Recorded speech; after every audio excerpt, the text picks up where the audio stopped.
good? Hey, Esther. My mic sounds nice. I check don't know who one. Esther is. I'm sorry. Hey, ESP. My mic sounds nice. Check one. Come on. Check one, check two. Oh, come on. You Salt and Pepper. You Elmhurst. I'm not even playing with you. Oh my God. Gary I got my D. Elmhurst girl in the house Gary tonight. D. My mic sounds nice. Check one. My mic sounds nice. That's two. There you go. Are you ready? All right, Esther. ESP. I'm sorry. E. Well, you know what? You know why they call me ESP? Why? So I can always clock your bullshit before it happens. Oh, I heard that. Now maybe you'll remember. You're gonna have to mute out the S, the sugar honey iced tea. We have to mute that because all of you know I don't speak that way. I'm sorry, but being with him for so many years, it kind of starting to rub off. But let's get back to the show because this is a very special show. It is. It's absolutely positive. But first of all, you know what I like to do? Because she's on camera. Please let us know who our guest is today. Oh my goodness, I have the privilege of having my good, dear old friend. I'm talking about old friend from when we was in diapers friends. Yes. Marguerite Daniels. I still can't believe you're sitting across the table. I know. It's been so long. It's amazing. This is thrilling for me. Me It's too. really thrilling Absolutely for me. amazing. And the reason that Marguerite is here, Marguerite is a specialist on so many levels. She's a broker in insurance. She deals with Prudential. She deals with several healthcare systems, and she's here to shed light on some things that we're, as a people, afraid of and don't think that we have access to. And she's going to give us some insight as to how simple things can be and how important they can be. Absolutely. And also, everyone at this table, our theme for tonight is what to do when your mom dies. Yeah. Everyone at this table has experienced that tragedy. So we are looking forward to having her add to the discussion. And I need to be really sensitive about this because Marguerite's mom just passed this year. Yeah.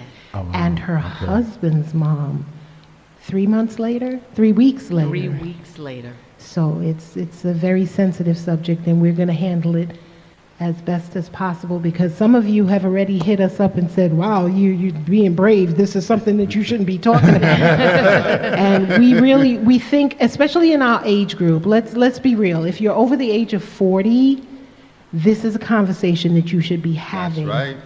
So bring hubby, bring sister, bring brother, bring whomever is an adult in the house near to the phone, near to the computer, and let's sit down and really talk about this. And you'll be able to call in and you'll be able to add in because we really do want to hear from you, okay? Absolutely. What's the Gary? What's the phone number that we're calling? Where You can could check call in at 929-480-8478. Say that again. That's 929. Drop the mic closer to your mouth, buddy. Go ahead. Do it again. That's Thank you. 929-480-8478. Right on. So call in. We want to hear what you have to say and what experiences that you've had when your mom passed. And you could also type to us on Facebook because we're actually, if you see us looking down, we're actually typing on our phones. Yeah. So we're communicating with you. So All right. the deal was this, right? So last week I came up with this show, and it was based on a lot of things, right? It was based on, number one, that I have about 5 or 6 friends that their moms are going through the transitional period of, of death, right? Alzheimer's and just being sickly, on oxygen and all of that stuff. And I said, you know what? This is an important show to have, and all day, since I knew that I was coming, and then I had to share my story. It was rough for me because it was like opening up a wound. Right. You know what I'm saying, for myself. Yes. And what we wanted to bring to the table really was not that I'm trying to tell you what to do when you grieve, how long you'll grieve, and so on and so forth. Because grieving is a very personal experience. Right. Yeah. Here's the deal. You pretty much grieve every day for the rest of your life at one point or another. You're gonna have those moments that you remember your mom calling you on a particular day, or Mother's Day. Listen, that's Mother's Day is like salt on the wound, baby. Like it's rough, So we go through these things, but what happened personally, and And what I wanted to bring to this table was one, we as people, we don't have the death talk, right? And the death talk is important, all right? And what I'm talking about here is you need to, if you have a parent, period, you gotta have the death talk. You can't go, they're gonna live forever, right? So when my mom died in 2005, I had two funerals back to back, and then my father died in 2015 or 14. And they were two very different funerals, and here's why. When my mom passed, I remember I was on my way, matter of fact, hold on, because I had two moms. My sister was my mom, and she died before my actual mother did, 2 weeks before. 2 weeks before. And I remember I was on my way with my man Lazy Lays. We was driving up to 50 Cent's house because we were recording an album for MOP, and my nephew called me and let me know that my sister had passed. And then I had to go home. I had to go see my mother and tell my mother that her daughter had passed. Oh, gosh. And the sound that she made is something that I could just never forget. Gut-wrenching. You know what I'm saying? And I remember no one else wanted to even, I called my aunts and stuff. I'm like, listen, I can't do this. I'm like, I need y'all to come support me in this situation. And I was alone. I had to go and tell my mother. And I remember I got there about 7 in the morning. And she said, oh, what are you doing here? And I said, Mom, I just had to come in. I got to do something in the city. And she woke up. And I said, go back to sleep, because I didn't want to really tell her what happened. And then at around 10 o'clock when she woke up, then I told her, And I said, we had a problem with my sister, Jessica. No, I said that we had a problem with Jess. Now, my daughter is also named Jessica. So she said, well, what happened to little Jess? I said, nah, Mom. I said, it's Big Jess. Right? And then I told her that she died. And my mother, she screamed, and it was terrible. But anyway, my plan in life was I had two moms. I figured when my mom actually died, I'd still have my sister. But then my sister went first. Kind of wild. So then from there, 2 weeks later, my mom passes. But here's what led up to that, which was interesting, because I guess she kind of knew she was going to pass. I'm not sure how she knew. It wasn't, she was on oxygen and stuff, but she was mobile. We moved in a wheelchair and stuff, but she was very alert and orientated. And what happened was she gave me the death talk. And she said to me, go into that box that's on my dresser. The combination is 721. I'll never forget the combination. She said, open it up. That's my insurance plan. You need to call this number when I die. And I'm sitting there going, because I'm like any other African American, right? Or any other person. I'm like, well, I don't want to talk about this, man. Come on, just stop this. You're killing me right now, and I'm all selfish about it, And she's like, no. Listen, she called me by my name, and I'm gonna say it right now. She called me by my family name. My family name is Lewis, right? Everyone calls me Lewis. And she said, no, Lou, listen, we need to have this conversation. So I looked at the insurance. I knew what it was. I knew who I had to call. Now, I didn't know that she had prepped me all my life for where she was going to be buried. I didn't know that. So every year we used to visit my Aunt Lucille in the cemetery, and she's in the mausoleum. And she said to me, we go see your Aunt Lucille, which is her aunt, every year. I said, did you ever notice that there's space for another name? Right? It's like a horror film, right? So I said, nah. She said, that's for me, because I'm supposed to be buried with my Aunt Lucille. So I said, okay, cool. So I knew where we were going to bury her. We knew the insurance plan. She told me what she wanted to wear, how she wanted to look, and more importantly, she told me the funeral home. She said, I want to go to Bentis. Bentis has done our family the whole time. I've been to Bentis more times than I can count. And she was like, I want Bentis to do my funeral. So that was neat. Yes. That was clean. My father's funeral was a train wreck, right? So, my father was ridiculous. So my father's funeral, what's crazy about my father's funeral was that he didn't have the death talk, and he had the death talk with the wrong people. And we ended up in a bad situation with my dad. My mom was clean, My dad, we owned property. My dad owned property in the Poconos, and me and my sister were deeded to that. So what happened was, when my dad was very coherent. When he passed, first of all, we did a do not resuscitate order. A lot of people don't know what a DNR is. That's a do not resuscitate. My father was about 85 years old, and I didn't think that they should do CPR on him, because when you do CPR on somebody, you break their ribs. It's very violent. It's very violent. It's very violent. Right? It's very violent. So I was like, Dad, you know, your quality of life, let's talk about quality of life basis just living. I said, it's not going to be good for you. You're not going to heal at 85 years old. Right? So then he entrusted his insurance policy to his sister, who's my aunt. Now, his sister is, for lack of a better term, sort of a money-grubbing kind of a person. So when it came time for us to bury him, you know, she was in control of the funds. Now, also, Bentis also buried my father, and I forgot who the mortician was, but she was a family friend, and she was very helpful. But my aunt, see, my father's plan was this. When he died, he was like, well, you bury me. No, I'm sorry, cremate me. That's what he wanted to do. And then take the rest of the insurance money and pay the taxes on the house. But I didn't know that this was the plan. See? That was his plan, but I didn't know it was his plan. And let me just give it to you how it was. So now, we bury him. I get a letter that says, we owe $3,000 in taxes. And if you don't pay the taxes, we're going to auction the house off.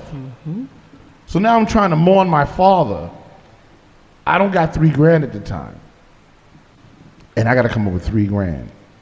Now, there's extra money left in the policy.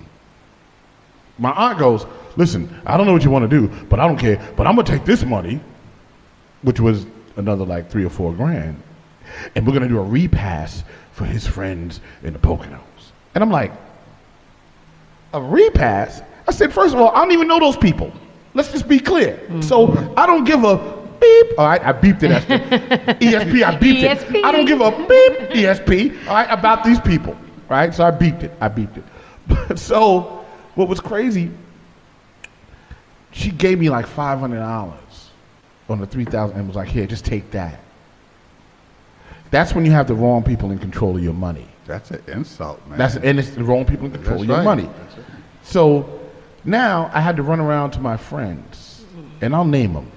I had to go to Free, I had to go to Lazy Lays, I had to go to Farrell Mungo, I had to go to my cousin Monique, I had to go to Ralph Matos, I had to go to people, and they all came together to give me the money to save my father's house and property. That's a sloppy funeral. That's the funeral that we're used to. We're used to the sloppy funeral because we don't have the death conversation.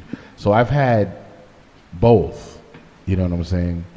And that's the reason why I wanted to do the show. It was a big thing for me. Yes, ESP. Well, because you knew I would come. No, this one, I'm going to ease back on him. Y'all all know that normally people type in and go, wow, she's kind of rough on him, because I have to pull him back. But this is a touchy subject, so I'm going to we're going to keep it quiet and calm and let you go through the whole pace, because my situation was totally the opposite, where very briefly, in 3 minutes or less, I was born specifically to take care of my mother. I'm the last of 7 children, and my father used to get sick all the time when she got pregnant, and he got sick. They were apart for several years because she had come to the United States to help build up a particular wing of Beth Israel Hospital. So they were away from each other for a while. Right. You know, it was one of those cases where you're a doctor in one country, but you have to come here and be a nurse because you have to recertify and so on. We're talking about in the 40s, 50s, 60s. So when they got back together, I was the product of them saying, hey, how you doing? I missed you all of those years. Missed you. And they brought the whole family over. But he started to get sick. And at that point, they were still killing a rabbit. You didn't pee on a stick. They were killing a rabbit. And he looked at her, and he was very prophetic. He says, you know what? You carried a baby girl. And that girl is going to take care of you until the day you die. And I heard that story every single day of my life from the time that I knew that I could hear and understand. Oh, look at the pretty little girl. She's going to take care of Melda. And I heard that. And although I used to sing and all of that, and I was, because we grew up together. Yes. I was always performing Acting. in school, and we were always acting. And I thought, I hear it every day, but I never paid attention to it as being a real thing, because my mother and my aunts and my uncles, who were all around us in the village we were being raised in, were very active and very physical, and we went, and a child doesn't imagine death. But still, every Christmas, every Thanksgiving, every gathering, every person who came from overseas, every time we went to visit somebody's overseas, yes, that's the child from Elder that's going to take care of her till the day she died. I became an adult. Around 16, 17, 18 years old, I'm really getting into my life. I'm getting into my industry. I'm a professional opera singer. I'm singing for the Met. I'm going to school. I'm going to the finest schools. And now she has her first heart attack. And the story that's being told every day becomes real. Because in that story being told, once I pass the age of 12, my insurance policy is here. The dress that I'm going to wear is here. Learn the stories that I'm telling you, because I want these told at my funeral. And you don't realize that you're being trained. So by the time, and she used to say every single day, once the first heart attack happened, and then the second heart attack, and then something else happened, and the illnesses past the age of 50, 60, 70 started to accumulate, I was dying every day. Oh, Lord, you're going to miss me when I'm dead. There was a point, and I have to be honest, there was a point at which, in caring for her, I had to look up several times and say, Lord, when are you going to take this woman? Because my life is now encompassed by every need that she has. I had stopped singing. I pulled out of the industry. I gave up on my career. I stopped working at one point, because in waiting for her to pass and being prepared for her to pass, and I don't want to make this sound negative, because it's an honor.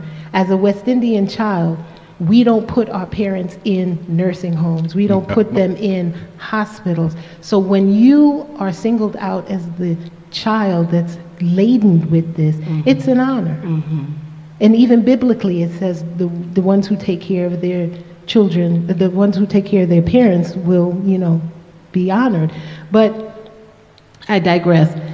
As she got sicker and sicker, and her sisters and her brothers got sicker and sicker and sicker, I started taking care of the whole group of people. Now, they were all doctors and nurses. So at one point, I had to kind of buck up and say, listen, this is what you were born for. It's happening. Go get your certification. So I changed industries and went into the medical industry, and started out with a CNA license so I could take care of them properly. Then I went into insurance, because I had to find out what was being done. I couldn't become an attorney. There was a lot of paperwork, because she had 9 sisters and brothers. So there was a lot of paperwork for me to go through. So I kind of went into the insurance industry, because that was the one that made the most sense and would put me close enough to the information that I needed to deal with in order to help them pass. And eventually I buried all of them one by one. And with each one, I learned something, and she still stayed alive. She always thought she was going to die at 42, but she made it to 70, she made it to 80, she made it to 90, and she new illnesses, Paget's disease, diabetes, just something new every day. But I was learning and teaching and being there for other people, and by the time it was time to bury her at 95 years old, August 5th, 2011, at 4:23 in the morning, I had buried 38 people. I had taken care of 38 people. And all of these lessons that she taught me, and all of these things that she taught me to look for and do, I eventually put into a book. Wow. To help other people be guided in the process. And that's why I asked you here. Well, I am Because a so lot of the honored. things that I talk about in the book, you can deal with directly because they had insurance policies as doctors. They had insurance policies. Right. The new fish fry to help people pay for a funeral is GoFundMe now. And yeah. And people don't understand that you can buy a low-cost whole life policy and have it at the end of your life, but still use it as a tool during your life. So we're going to have you talk about that a lot, but we want to hear everybody's story as to how they came to with their mom. So in finishing up with my mom and burying her in August of 2011, by the time I had gone through this whole process of learning and listening and hearing, and she wrote her own funeral, she wrote her own eulogy, she wrote her own program, because I'd been with her all that time. I had all the insurance policies, she had all of the grandchildren and great-grandchildren there, and we had a party. I had pink balloons. Everybody wore pink to her funeral.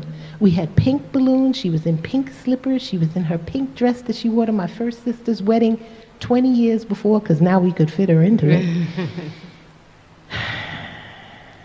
And it was a learning experience And a celebration. and a celebration. Yeah. And she is now laying at Woodlawn with my father finally. And he died 40 years earlier. So in terms of the friendship and the impact that a mother has on an adult, it was really, we were best friends. We were best friends. And I'm going to shut up now and I'm going to throw it to Gary. Fortunately, I still have my mom, but Well, I made that short, huh? hold on, stop. I'm just joking, Gary. Go ahead. But I've had my grandmother, my grand-aunts, who are like second moms, especially if you're from a West Indian family, it's still that tight-knit. So in what Rock was saying in regards to having the death talk, we didn't really have that. I think what I've noticed is that it's when you're a kid, you don't expect to have that kind of conversation. We're not taught that kind of conversation until we're an adult, and it's like it's almost like we're thrown into it. I think that what we need to do is really begin to understand how to deal with this situation, because it's not an easy thing, because on top of dealing with family, like there's an old saying, and I know we all know this, when somebody dies, that's when you see true family colors. Oh, Because Lord. once there's money, Woo! once there's money, oh my God, then it's like, the betrayal, people that you thought, oh my God, that they know you since you were little, now it's like, now they turn on you. So it's sickening. And I think that when you have to, in the midst of your grieving, you have to deal with that. Then you have to understand the insurance. Then if you're dealing with a family attorney, you got to deal with that. So, and I've been in situations where I've had close friends and family members where I was the one they had to talk to and sort of help them through those situations. And it's like, it's very challenging because, everybody's close to their mother or their grandmother or their grand-aunt. So it's like, we want to do the right thing and you want to do the right thing, but it's like, how can you grieve properly and you have people trying to stab you in the back? Family members. This ain't friends, this is family members. Yeah, You know, we've walked that one. Gets funky with the money, baby. right? You get family attorneys trying to sneak you out money, like trying to do shady things to make it seem like they're on your side, but they're really not on your side. So it's like, so again, you go back to grieving, but now at the same time, you got to really watch everybody and pay attention to. And then for those people who have that dear relationship with their mom, it's like, yo, like, I need a chance to fucking grieve. Like, but I gotta, I'm sorry, Africa. So it's a challenging situation. So I think back to what Rock was saying in regards to us having the death conversation, I think that's something that we really need to do, and even start teaching our kids that, so when the time does come, you know, things can be handled a lot better. Because I mean, there's stories on top of stories. Well, that's why we decided, and that's why it was such a strong impulse for you to do the show and clarify. As I said, there were people online that were beating us up as to how dare you. And what we really, and I want to bring this point home, and this is why we're going to move to Marguerite, bringing the point home of, from a medical standpoint, I'm going to throw the rock for a minute. From a financial standpoint, I'm going to come to you for a while, because I really want you to break that down. A lot of people don't understand what whole life as opposed to term life, and having a paid up policy, or even having what a healthcare proxy Right, the healthcare, is, that's right. or a living will is. Because most people say, oh, I got power of attorney. Power of attorney stops the minute the person stops breathing, and you can't do a doggone thing That's after right. that. Exactly. So if you don't know how to set up your paperwork, that's why we're here, ladies and gentlemen. And the people who felt that we were going to handle this the wrong way, this is the way we want it to come. We want to infuse the information. We want to give you the powerful information that you need. Because first of all, you don't do this every day. We get on the subway every day. We walk down the street every day. We go shopping on Saturdays. We go grocery shopping maybe once or twice a week. But how many times a month, how many times a year do you bury a person? You do it very few times in the course of your life. And what I need to stress is the mortuary business Oh man. is a business. Business, It's a business. absolutely. You can't be mad at them. Okay, they are there to make money. Unfortunately, they are there at one of the most critical and sensitive times Most of your vulnerable life, time of and your you're life. very vulnerable, and you want to do the best for your loved one, and you're being thrown with this and this, and you have thousands of dollars here, and we have to have this by a certain time, and you have to get us this paperwork. We want to offer you the information, everybody out there, we want to offer you the information of, it does not have to be a rush process. It can be a process where you go in and actually sit with a mortician and talk about it before the person died. My mother picked her casket. When I picked the caskets from the first 22 people that I had buried, she said, oh, I like that one. I want mine to open from head to foot. I want everybody to see my whole body. I said, okay. She picked out her dresses. She decided what she wanted to do. And the policies were constructed in certain ways where her grandchildren benefited from them.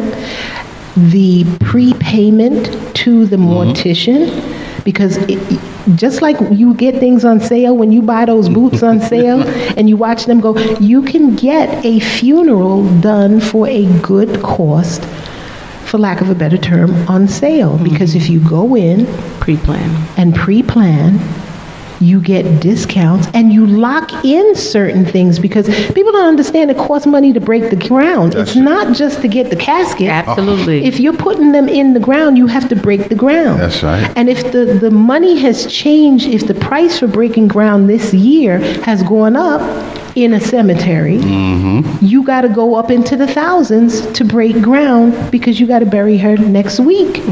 But if you pay for it 10 years in advance and it's only $500, it stays that way.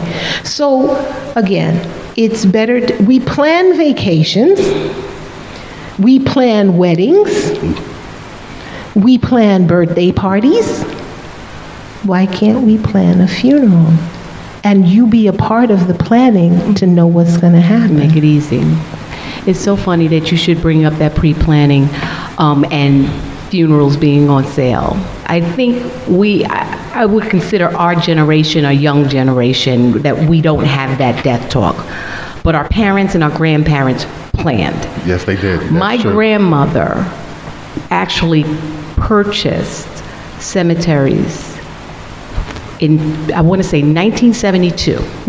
Her and my aunt went to Flushing Cemetery and purchased plots for 8 people apiece for $4,500. This allowed her to say, okay, I already have a spot to be buried. When your mom goes, there's a spot for her, and there's a spot for 6 other people. $4,500 in 1972. My mom just passed this year, and the mortician told me that that one spot would have cost us $15,000 today. $15,000 for one spot. This woman paid $4,500 for 8 spots. That's pre-planning. We don't have those kind of conversations because we all think we're going to live forever, you know. And it's amazing, and it's so appropriate that we have this dialogue, because you're absolutely right. We don't sit our kids down. My mom was on the younger scale. She's 71, but she was a young 71, still hitting the streets. She didn't have that conversation. But knowing what I did for a living kind of brought some ease, some peace of mind, because she knew I knew what to do in terms of insurance, in terms of making sure everything was done appropriately. Right.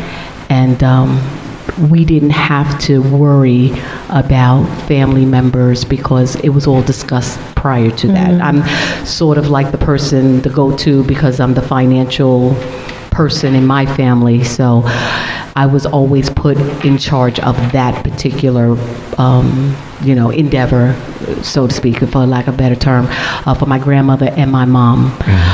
Something that you said, and I'm going to touch on that it's extremely important when it comes to insurance, because you're saying, you know, you find out who is the evil one in the family, the money grubbers, everybody's turning your back. But what we have to understand, especially when have the foresight, and we should all have the foresight to have insurance. Right. You also have to be very, very careful as to who you're leaving in charge. Because here's the thing, you might have the intent. I might say, okay, Esther, look, we're very good friends.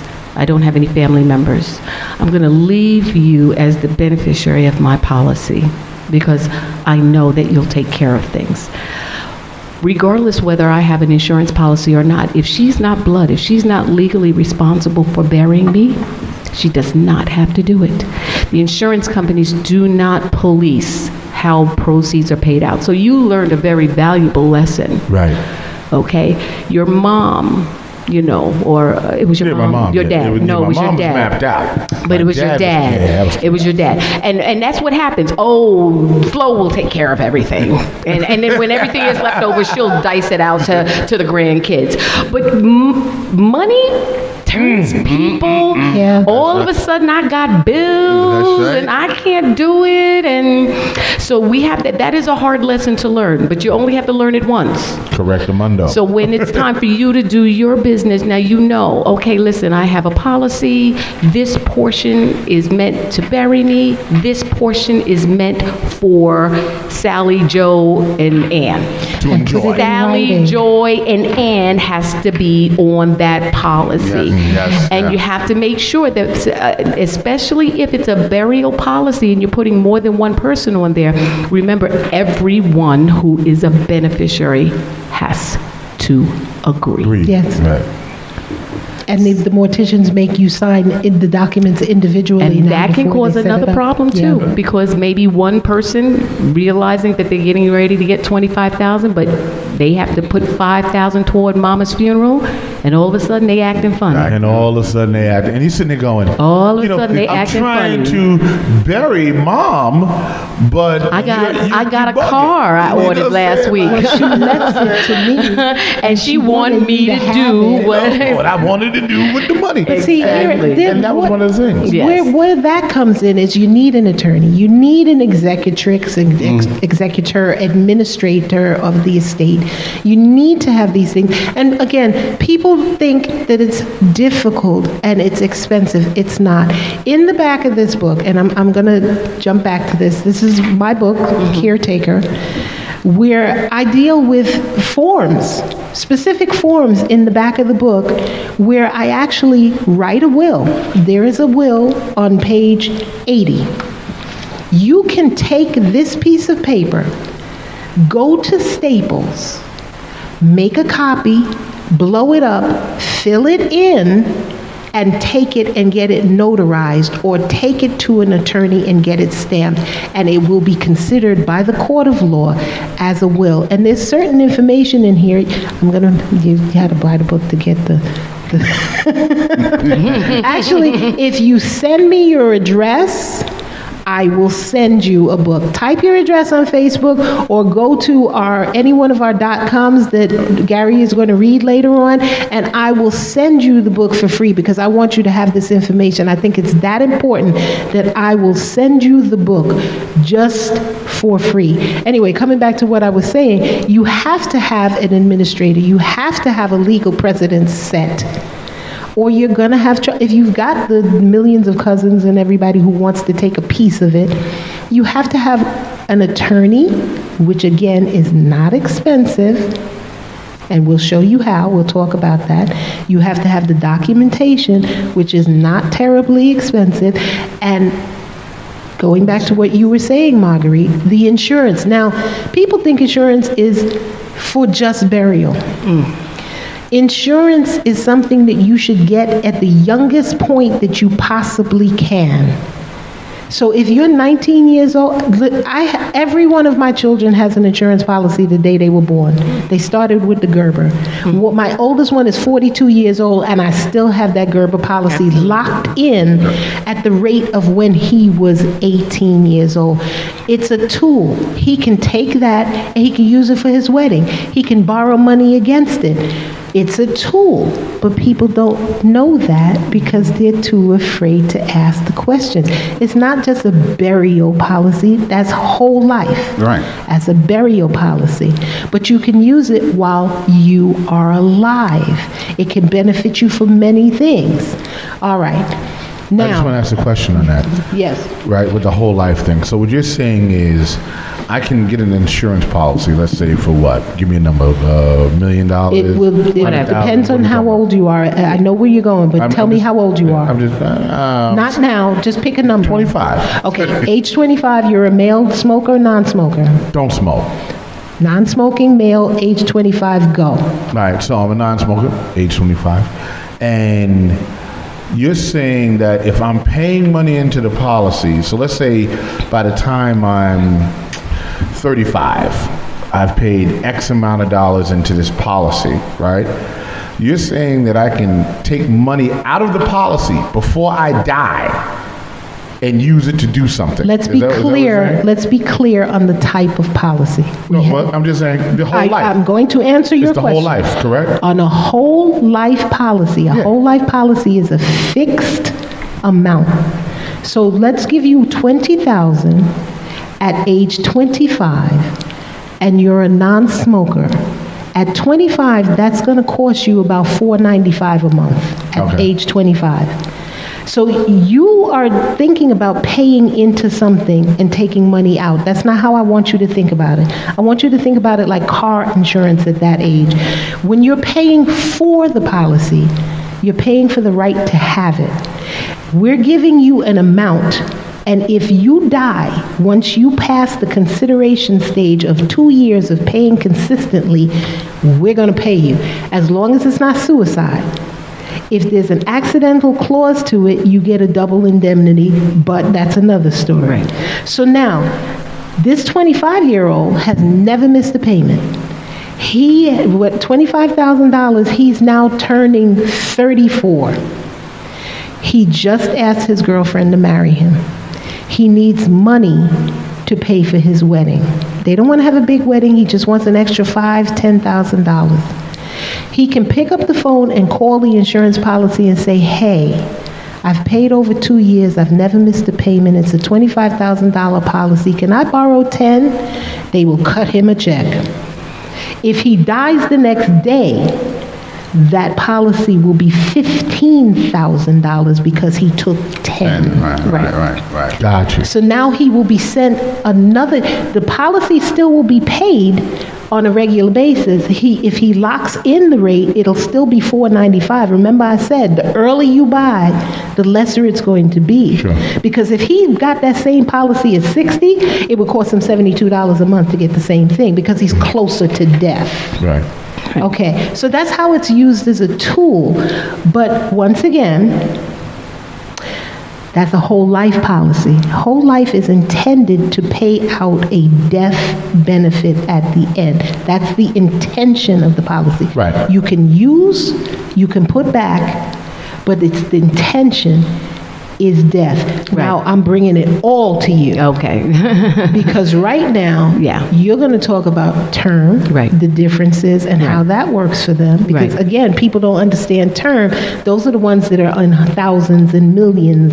Because if There's you different die, situations. you're paid, but now your wife gets money to keep the house, and the kids can stay in the school. Right. She's going to give you all of those components, and then you write portfolios.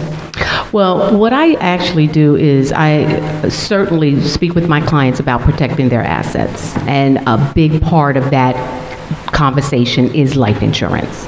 We protect their assets in case they die prematurely and in case they live longer, making sure that they have resources available to help them live comfortably and possibly die with dignity, right?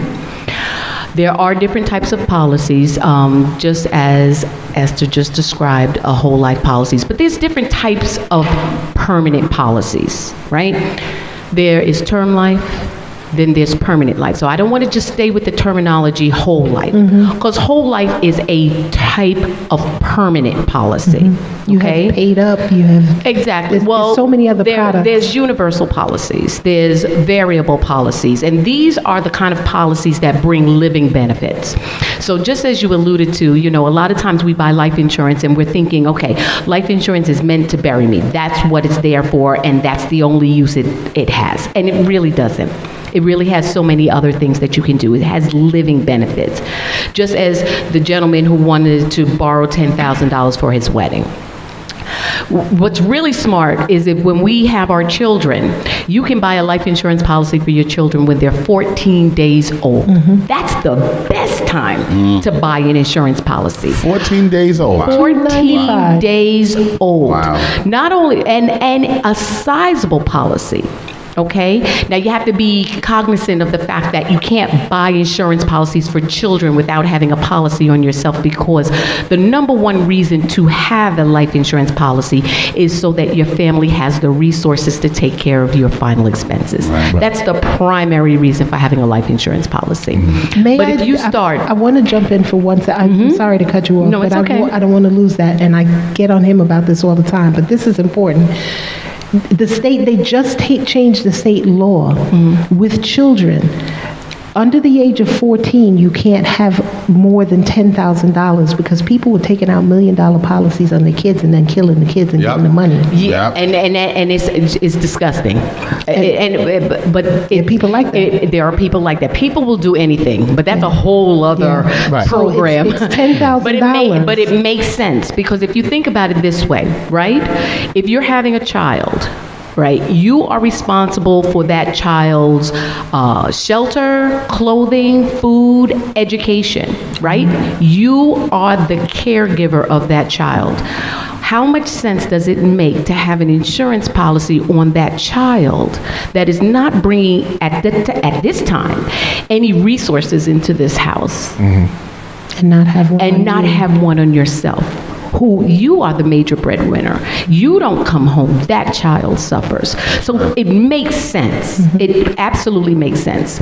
But aside from that, you know, leaving out the law, you do have to have at least when your child is under the age of 14, you have to have in the state of New York 4 times as much insurance as you're taking out on that child. Yeah. Okay. But it makes sense, because if you think about it, if you make $50,000 a year and you're 35 years old, if if you think about how much money you're going to make from the time that that child is born till the time that that child is hopefully, prayerfully going to leave your house and go out on their own, that's a lot of money. And if you die prematurely, you need to be able to replace that. So normally people will use a term policy because even though it doesn't feel like it, it's a temporary financial obligation that you'll only have for about 20 years. But it's also a sizable obligation, right?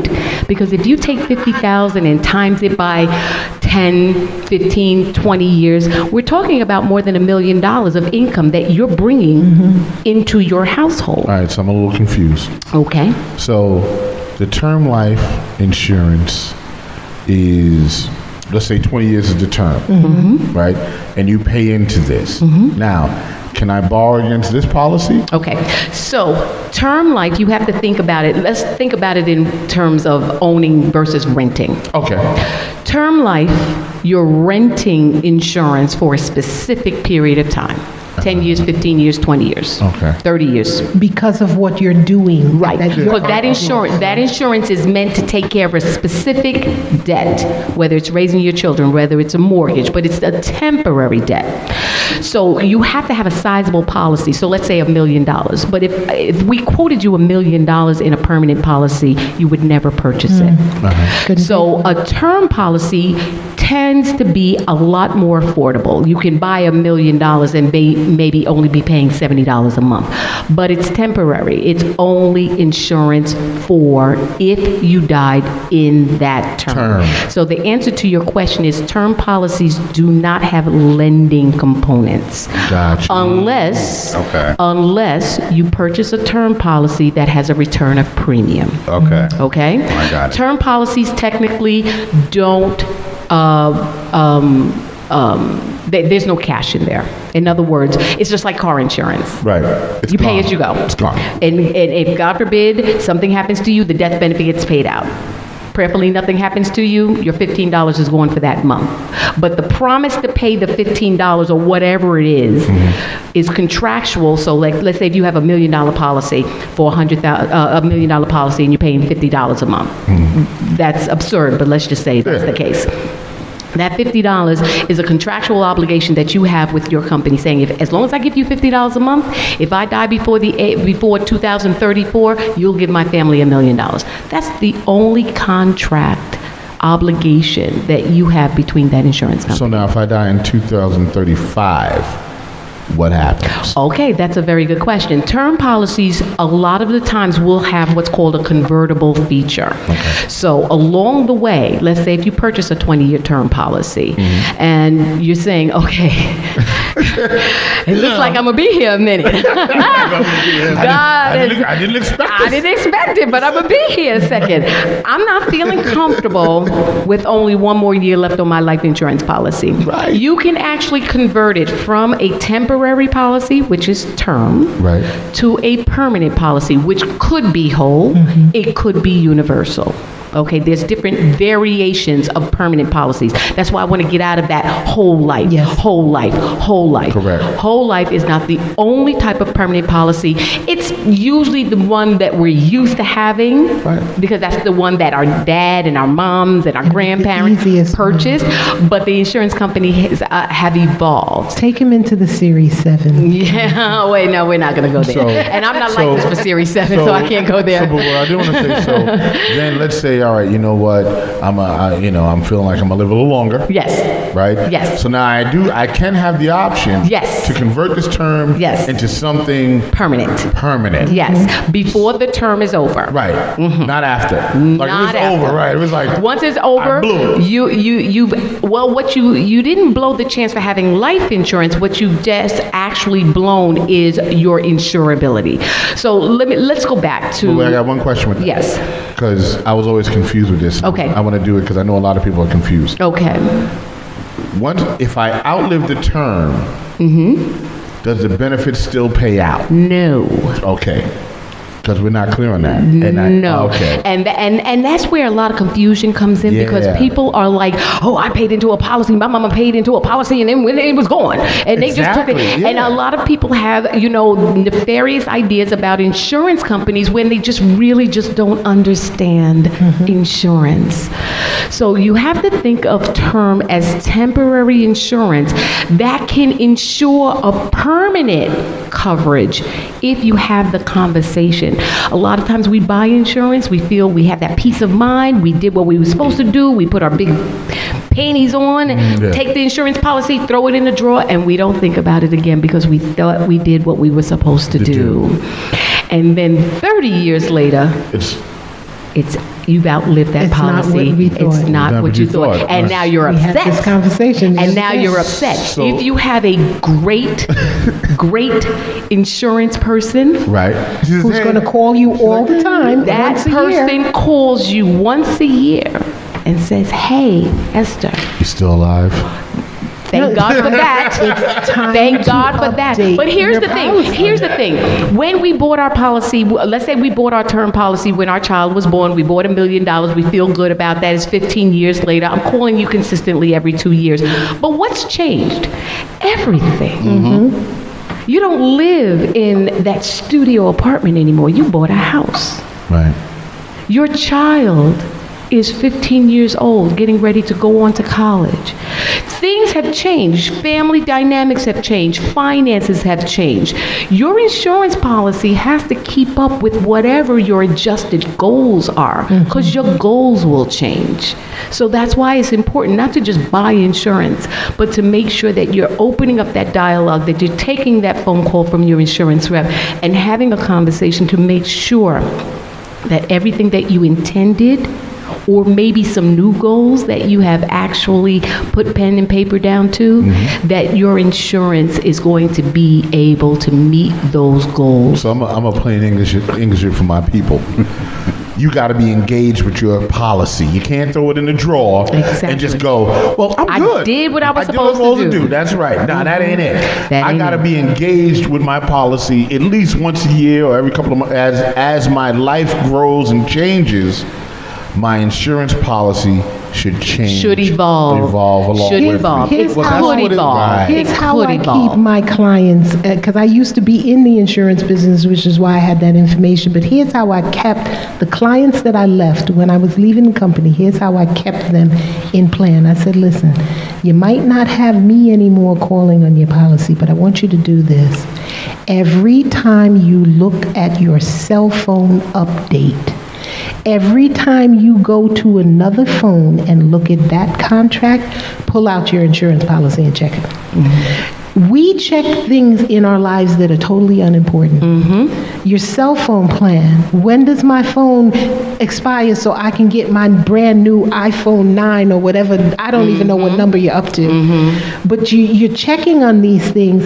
Check on the things that are important. I tell the There people was that all one the time. woman who said to me, you said something about my smoke detector. The day you wrote my policy, my smoke detector was beeping. So you know what? Every time it's daylight saving time and I change the battery, I check my policy. I was like, okay, whatever it takes. You have to do what works for you.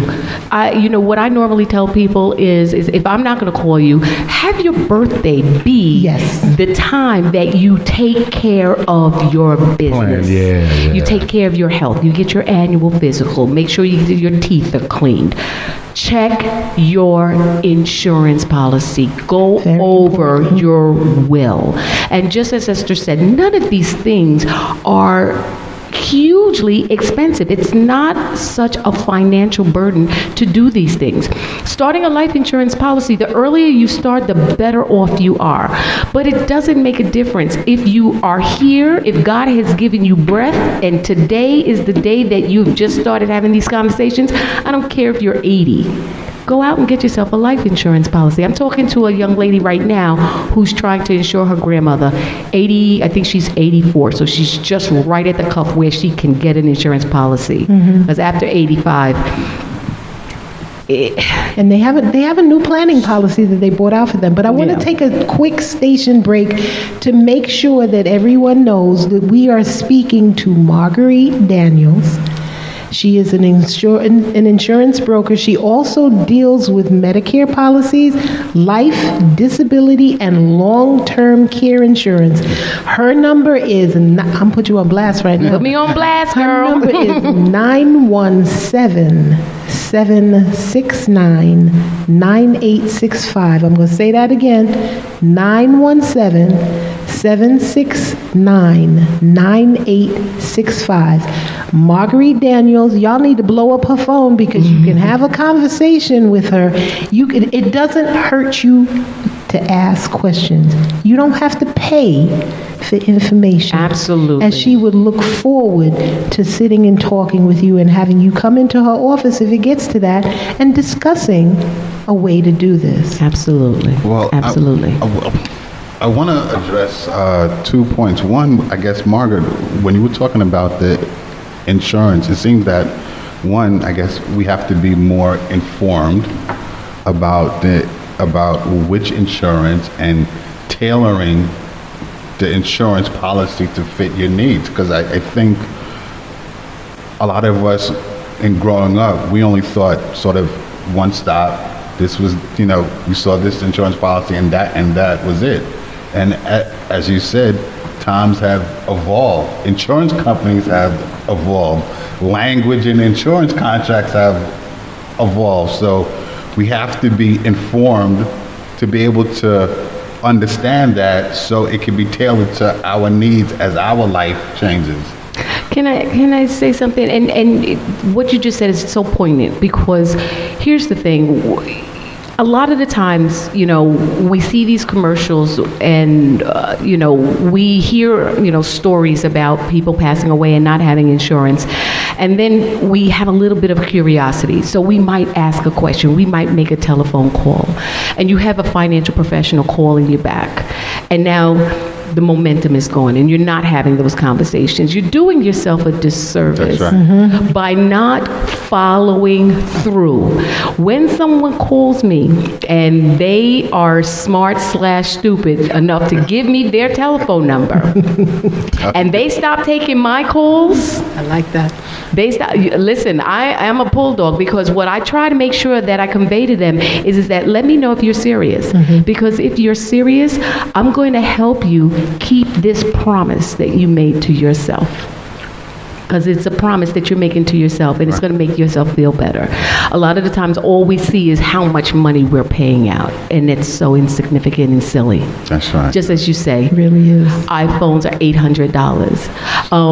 Sometimes I have lunch and learns at businesses, and some businesses have payroll deductions where they can purchase their own life insurance policies through payroll deductions, which makes it so much easier because they can qualify for an insurance policy without going through the normal procedures. And sometimes the premium is $4 a paycheck. $10 a paycheck. Right, no money. And nothing. I paid sometimes $10 a day for lunch if I didn't cook the night before. Cigarettes are $15 and people will buy them every single day. That's Don't right. start. Damn, Skippy. Don't start. Okay, that's another We started conversation. smoking at $2.50. I started smoking cigarettes when they were 75 cents a pack, okay? And with smoking on your insurance policy, all of you smokers out there, you've heard nightmare stories that you can't get insurance is because not you're a smoker. true. It's not true. Listen, they insure have you. rates for smokers, they have rates for marijuana smokers, they have rates for regular smokers, they have rates for people who have cancer, diabetes, high blood pressure. These are medical challenges that do not disqualify you from having life insurance. That's important, because we don't know that. Don't be afraid to have a conversation. And what's really cool now is that let's say you have some dreaded disease, some whatever, and you feel like you don't qualify medically. Over the age, and there's a lot of variations between companies, so I'll go on a limb and say, starting at the age of 45, you have guaranteed issue policies available to you. There is They can't tell you no. reason for anyone not to have an insurance policy. Guaranteed means they cannot tell you no. That's it. All you have to do is pick a price that makes sense to you or that you can afford and buy it. One of your beneficiaries just called. That's actually my brother. Am I seeing you on Facebook? Are you live on Facebook? Right now, like, what's going on? Dial him in. Give me his number. No. He's the one that we need a life insurance policy on, but that's Lord. another program again. So I'm gonna move the discussion in a Yes, little bit of a please. different direction, Yes. right? Because there are programs available now, right? Like if you have an elderly parent, that you can be the caretaker of that parent. So in other words, instead of hiring a nurse or hiring a certified nursing assistant, caretaker, CNA, then home health aide. you can actually take a class, That's CDPAP. right? Yeah, You can CDPAP take- is exactly what it's You called. can take a class and be your parent, your mom,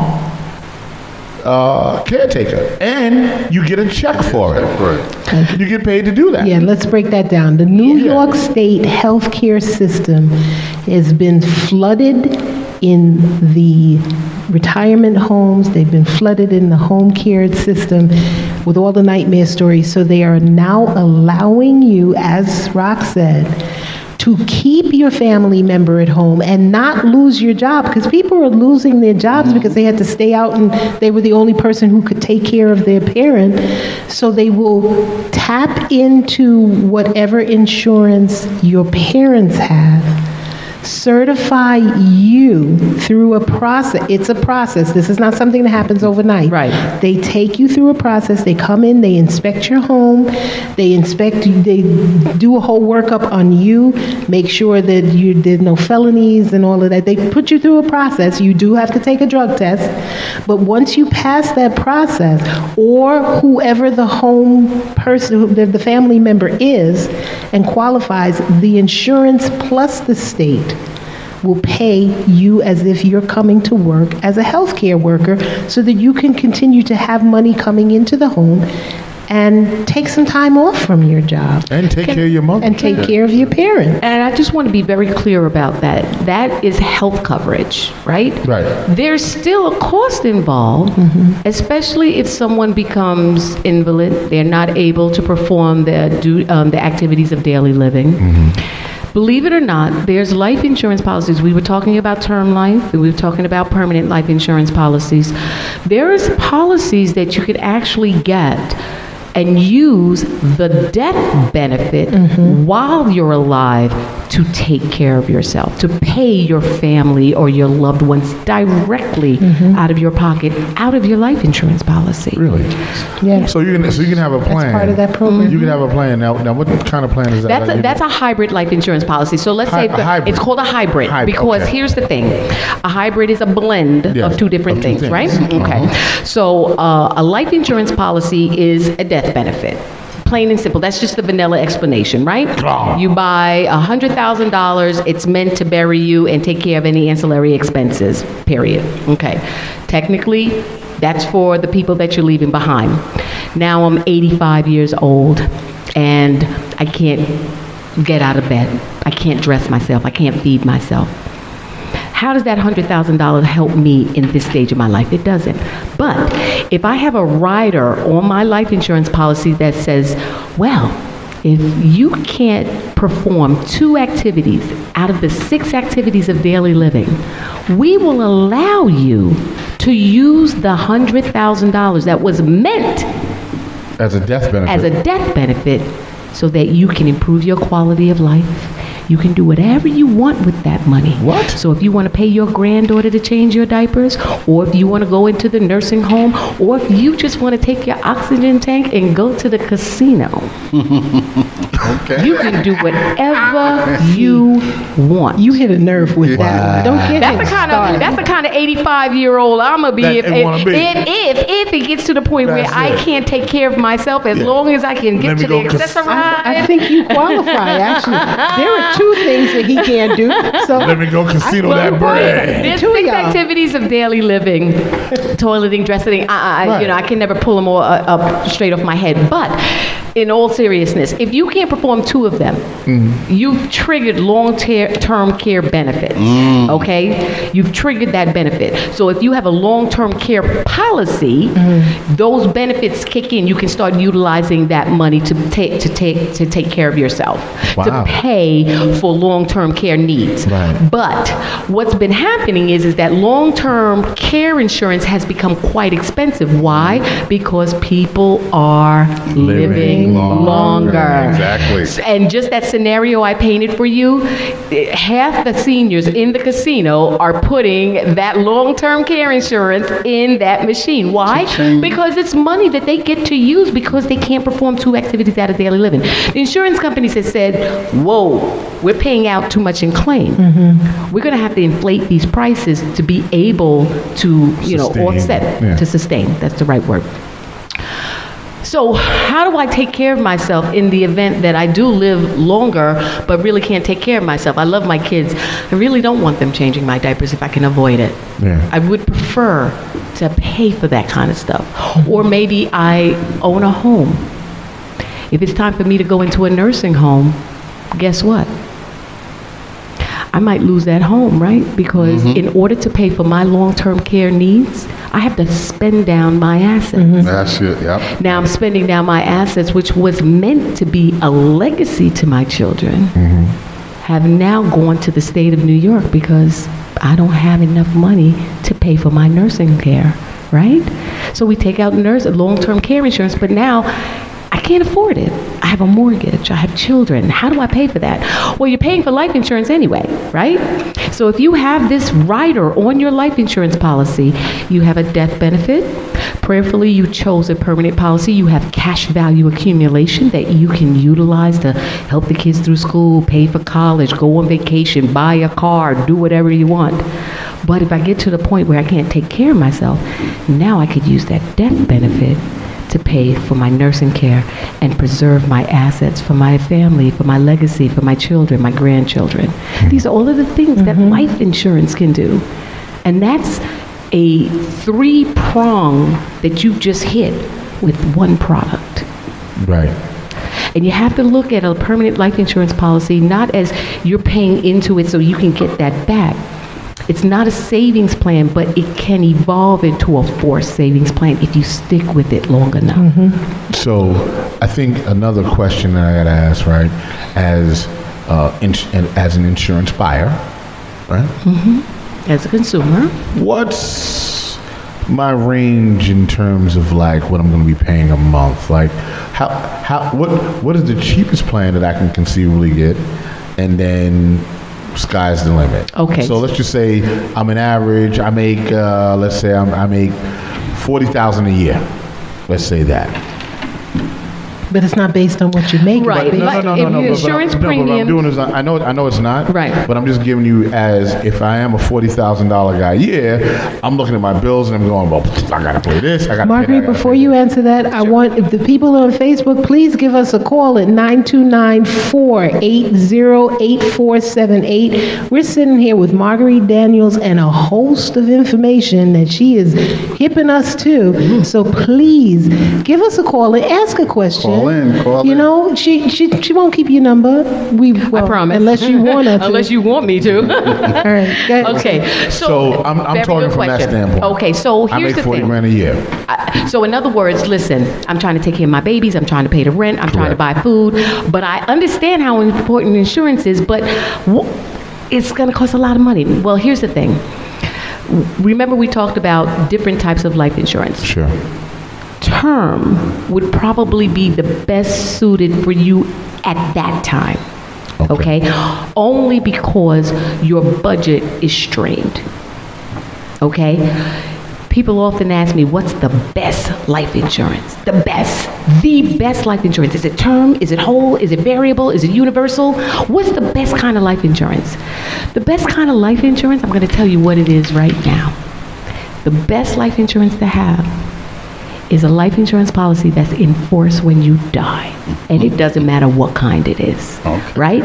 So even though you might in your heart of hearts want a permanent policy, want cash value accumulation, want all those bells and whistles we just talked about, but a term policy is all you can afford, then a term policy should be what you buy. So that's the answer to the question. It's what you can afford to get you to that death So now, in terms of cost, There you go. let's say you're 40 years old, non-smoker, you want to buy $100,000, it might be $40 a month. Right, there you go. It's not going to be a lot. I need And to that's bring a it. guess because I'm using average height, weight, non-smoker.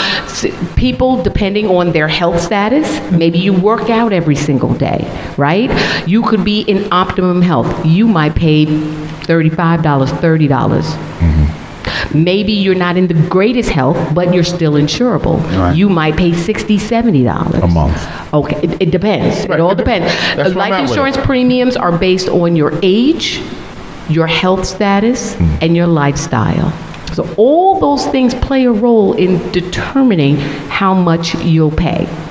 Ballpark figures are what I'm giving you right now. No, that's all I We do need. a deeper dive, then it all depends. But that's a term policy.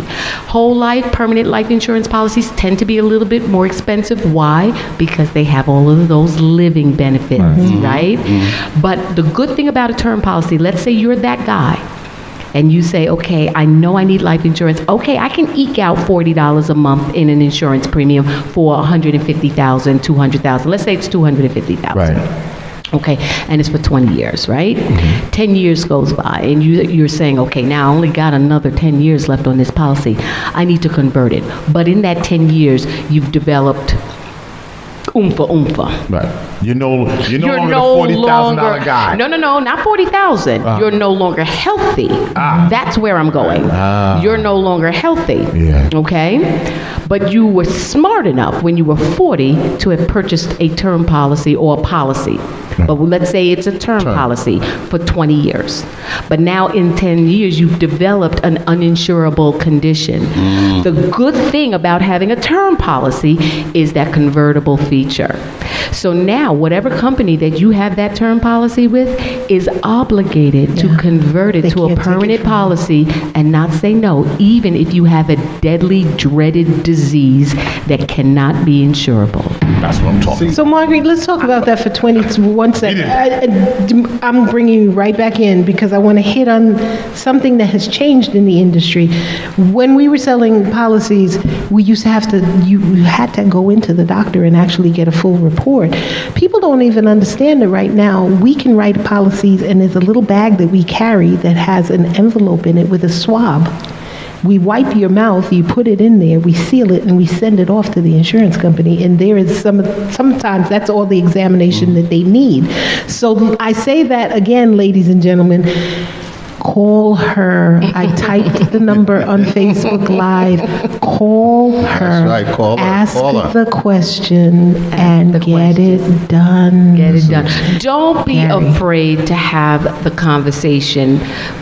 You know, if you're over the age of 45, you can get life insurance with or without a medical. Okay, guaranteed issue. You just described what's called simplified issue. Those are the less invasive ways of getting life insurance. If you're a healthy person, don't be afraid to have a physical. You don't even have to go into the doctor's office. The insurance company sends the doctor to you. And it's all at no cost. So at the very least, get your annual physical through an insurance company. Not bad at all. I'm a contract person. Okay. So when being in the entertainment business, you know, when it comes to contracts, like I read them thoroughly. I got friends that are top lawyers. So when you're talking about insurance policies and the different basically contracts, and some of them being hybrid, you know, the important thing is people being informed to ask the question, because a lot of what you're saying is very, very valuable, but a lot of people don't know that. Right. I know when I was Hold on, Gary. I don't want to stop your flow, but I know when I listen to this show like tomorrow, it's going to drive me crazy. point your mouth into the mic. Yes. I keep pulling my mic up. Just pull it up. Okay. Sorry. Is mine Okay, okay? gotcha. Yeah, I'm gonna be like,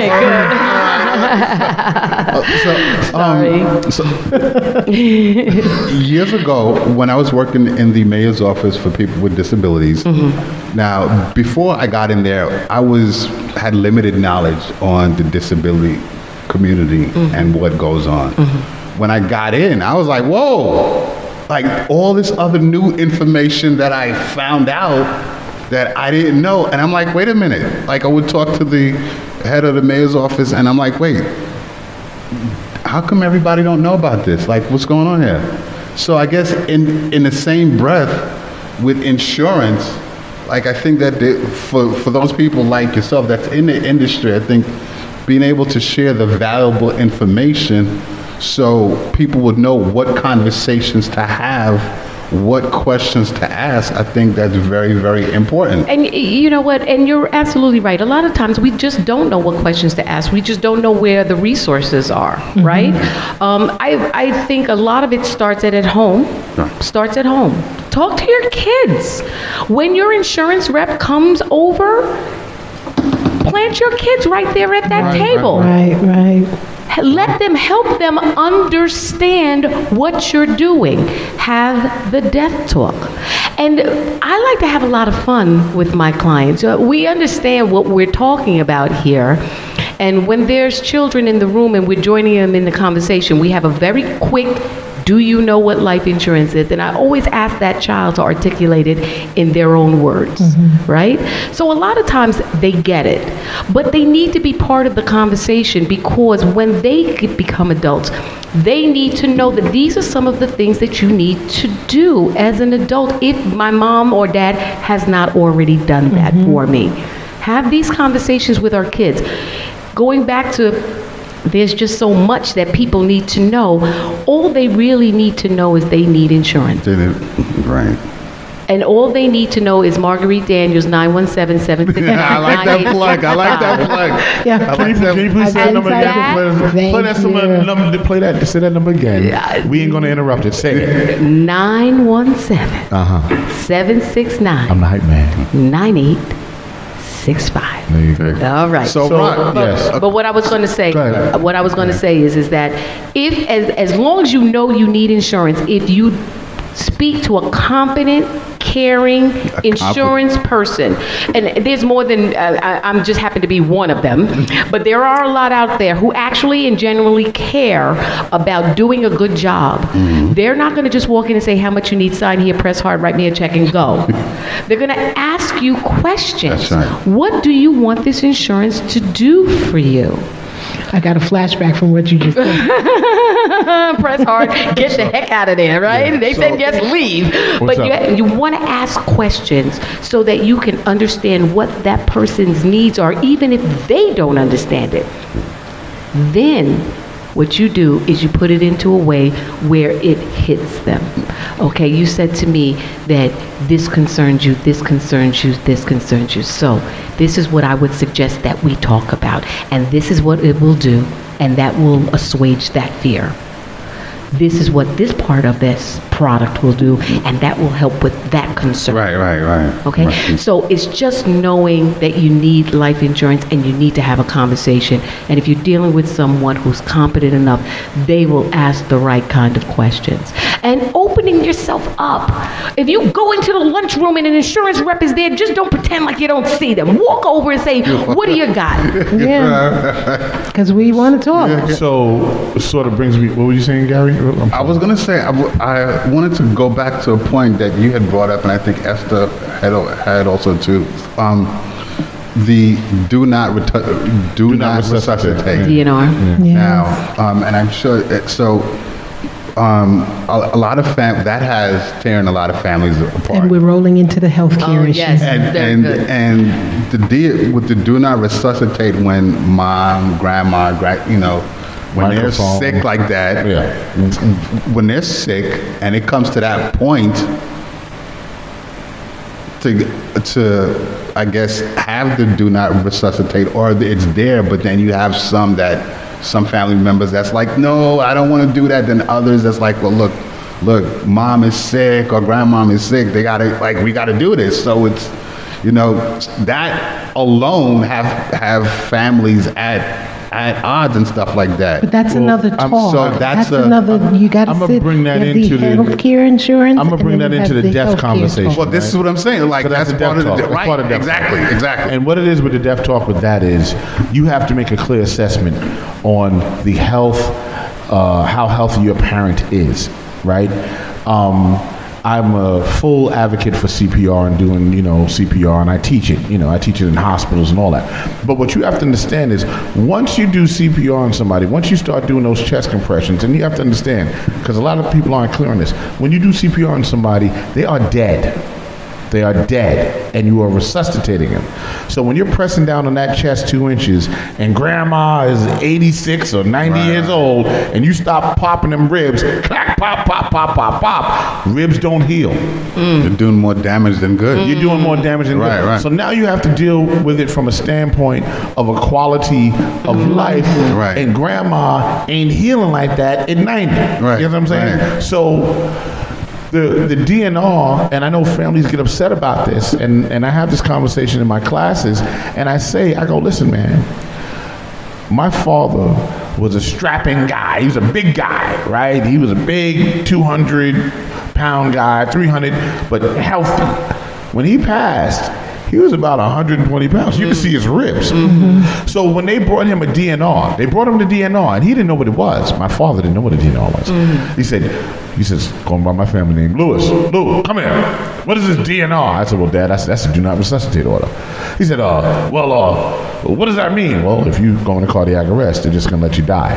That's the deal. And I said it cold. I didn't sugarcoat it. Right. And he said, what do you think? And I said, I'm going to tell you the truth. I can see your rib cage.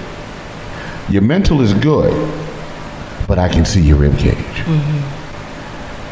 You will be more jacked up after the resuscitation than if we just let you go on, mosey on down the road. You understand what I'm saying? So we did the DNR. So a do not resuscitate conversation is part of the death conversation. But that's a serious insurance that's a serious but you got to conversation, sit down and you got to be comfortable in your space Right. to be able to go, Mom, I love you.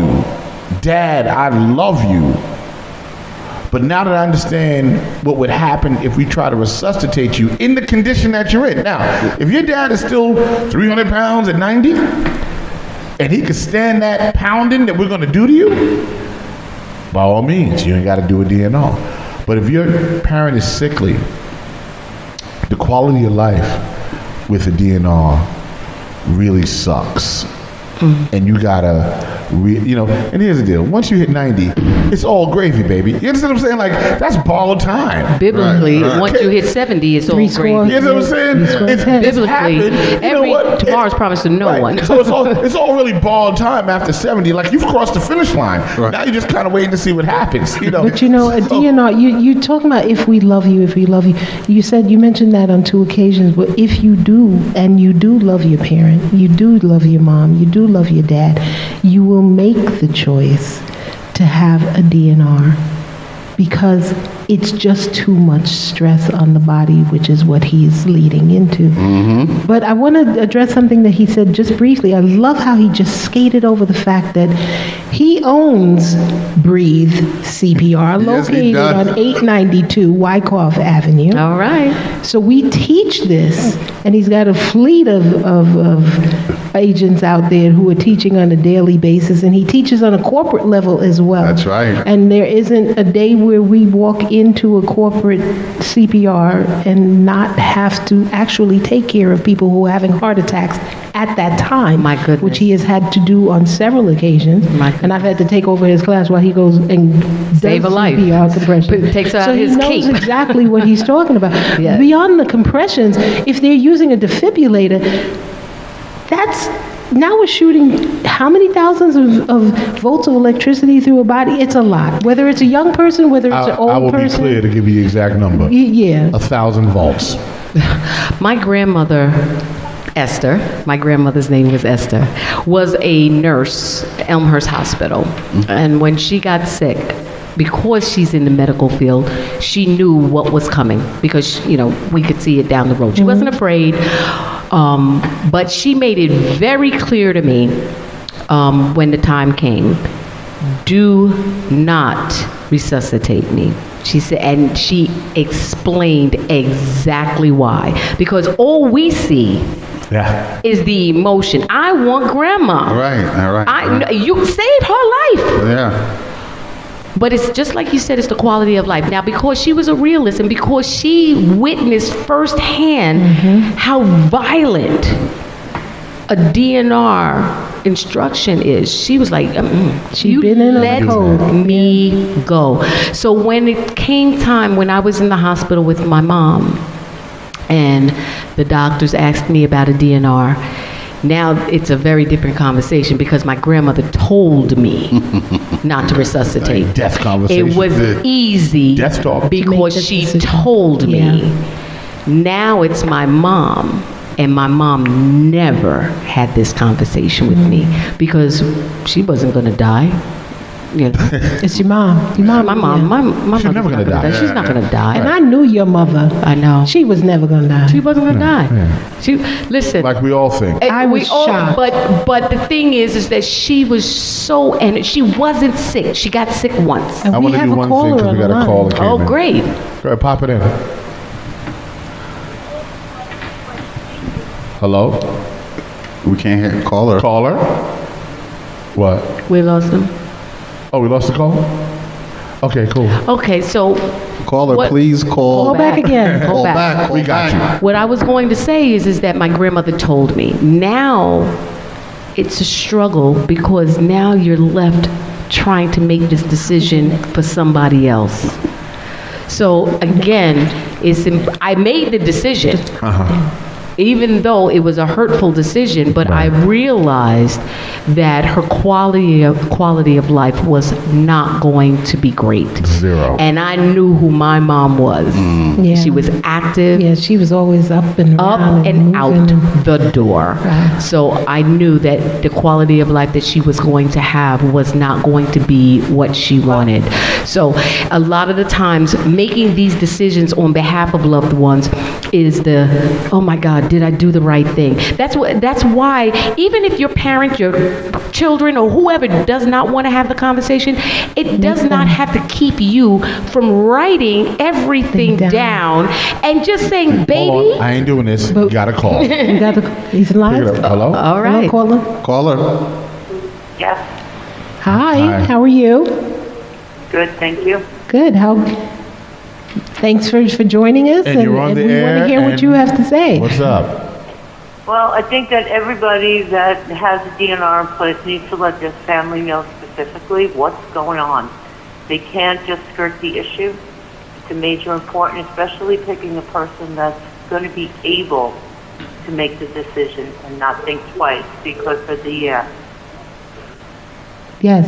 Yes, Thank that's you true. very much for that. So- And that so- brings me to the next point, because you have to, when you come into the hospital, when you check your loved one into the hospital, you have to sign a healthcare proxy. And I want to make very clear to every listener, every time the person comes into the hospital, it needs to be done. It does not necessarily carry over to the next time that they come in. Exactly. You must check the healthcare proxy every time you come into the hospital, and that person is responsible for making those decisions. So whomever you have signed that healthcare proxy, it's very important that they know exactly what your wants and needs are with regard to the DNR, with regard to blood transfusions, a myriad of things. And the doctors will normally go through the list with you, but make sure you choose your healthcare proxy wisely and bring them up to speed on what your needs are. So I got a question about the DNR thing because I'm listening to the call. So you Caller, saying what's that- your name? So what you're saying is the person that is in charge of the DNR, are you saying personality-wise they have to be strong, or what is it that They you're saying have with to it? be everything. They have to be able to make a decision and make sure that the family is aware that you are in charge of making that decision. Exactly. Okay. And Well, the that's- person call needs it. to know exactly what you want. And if you have family members that are dissident about you making the decision, what I had to do was have my brother co-sign the DNR so that 10 years from now, he wouldn't have had to make me say to me that you made the decision to kill mommy or daddy. It's a very rough decision for a person to be put into, and if the family doesn't know what's going on and they don't understand it, then we have a problem. So you're saying, Everybody needs to be on the same page. so you're saying you can have some infighting going on there? Exactly. Okay. I've gone through it, so I know it. Gotcha. So you sat down and had the conversation with your family before you went in, or was this a situation where you found yourself in the hospital and then these decisions were being made? How did it work for you? No, my problem was my mom. There was my mom. My mom was in the hospital. She had given up. We put her on food. I was the person who was doing the DNR. Oh my. And what happened was the family was not behind me having to pull the feeding tube and stopping life care, end of life care. And what happened was I was told by my family, you can't do this. And I said, this is what mommy wants and this is what I have to do. Right. So yes, I made the decision, but I also spoke to my brother's two daughters and I told them what was going on. They were old enough to understand. They were in their early 20s and they agreed. And then I had to get my brother on board and he fought me on it. And I had the doctors come in and speak to them. When you're working in a hospital, things are a lot different because you know more than what the quote-unquote average person would know. True, Yeah. true. Yes. And that would be the thing that you have to do. I You agree. have to make like in my case, I had him co-sign it so that from that point on, he would not say that you killed mommy. Well, And he was reluctant, but he did it. Which is interesting because important. so what you're saying is if you're gonna do this DNR thing, everybody that's gonna be involved in this needs to know be a that these are family the wishes. decision. Family, Yeah, yes. that's a fight.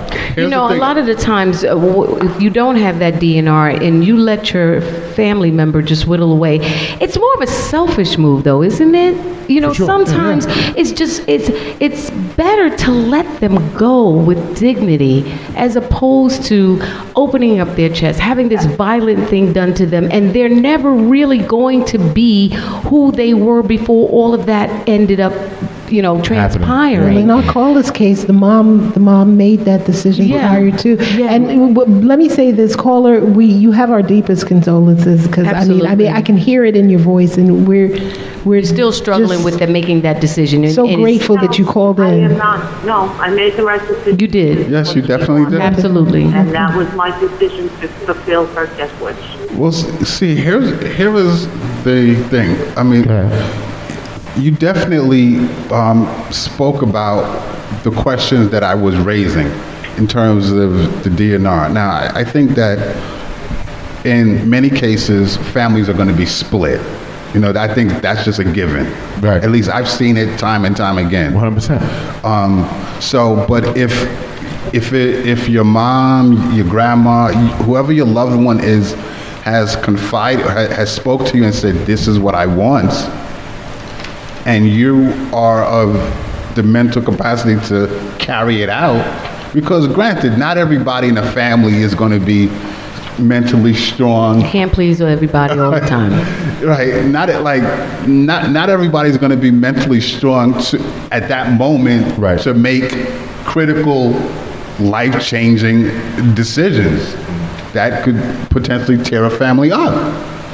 But I think that it's highly important that the conversation is had, and if mom or grandma or granddad says, "Look, Rock, I want you to follow my DNR, and I know that you're responsible enough and grounded enough that when the time comes, Right. you'll be able to make the necessary decision to do so."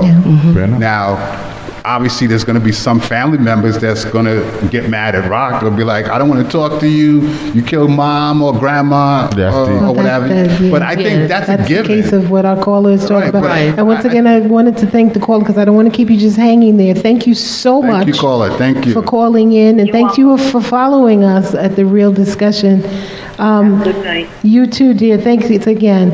And I don't want to cut you off, but we're looking at a time frame, and I want to make sure that we touch all the points that Rocket intended us to have, because we intended really to lean more towards the sensitivities of the mom thing, which we did in the beginning, and then we rolled into the insurance, which was mega important, and I'm so glad we got that out.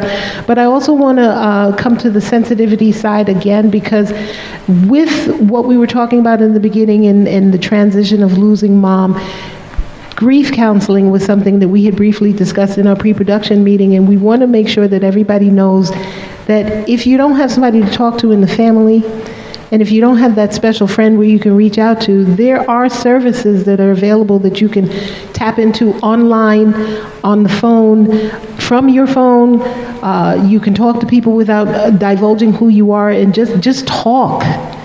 Just if you've lost somebody, just talk. You have the New York State Grief Counseling that they're at www.life-loss.com, and I'll put all of these things up on our website, but I'm again just going to briefly run through them.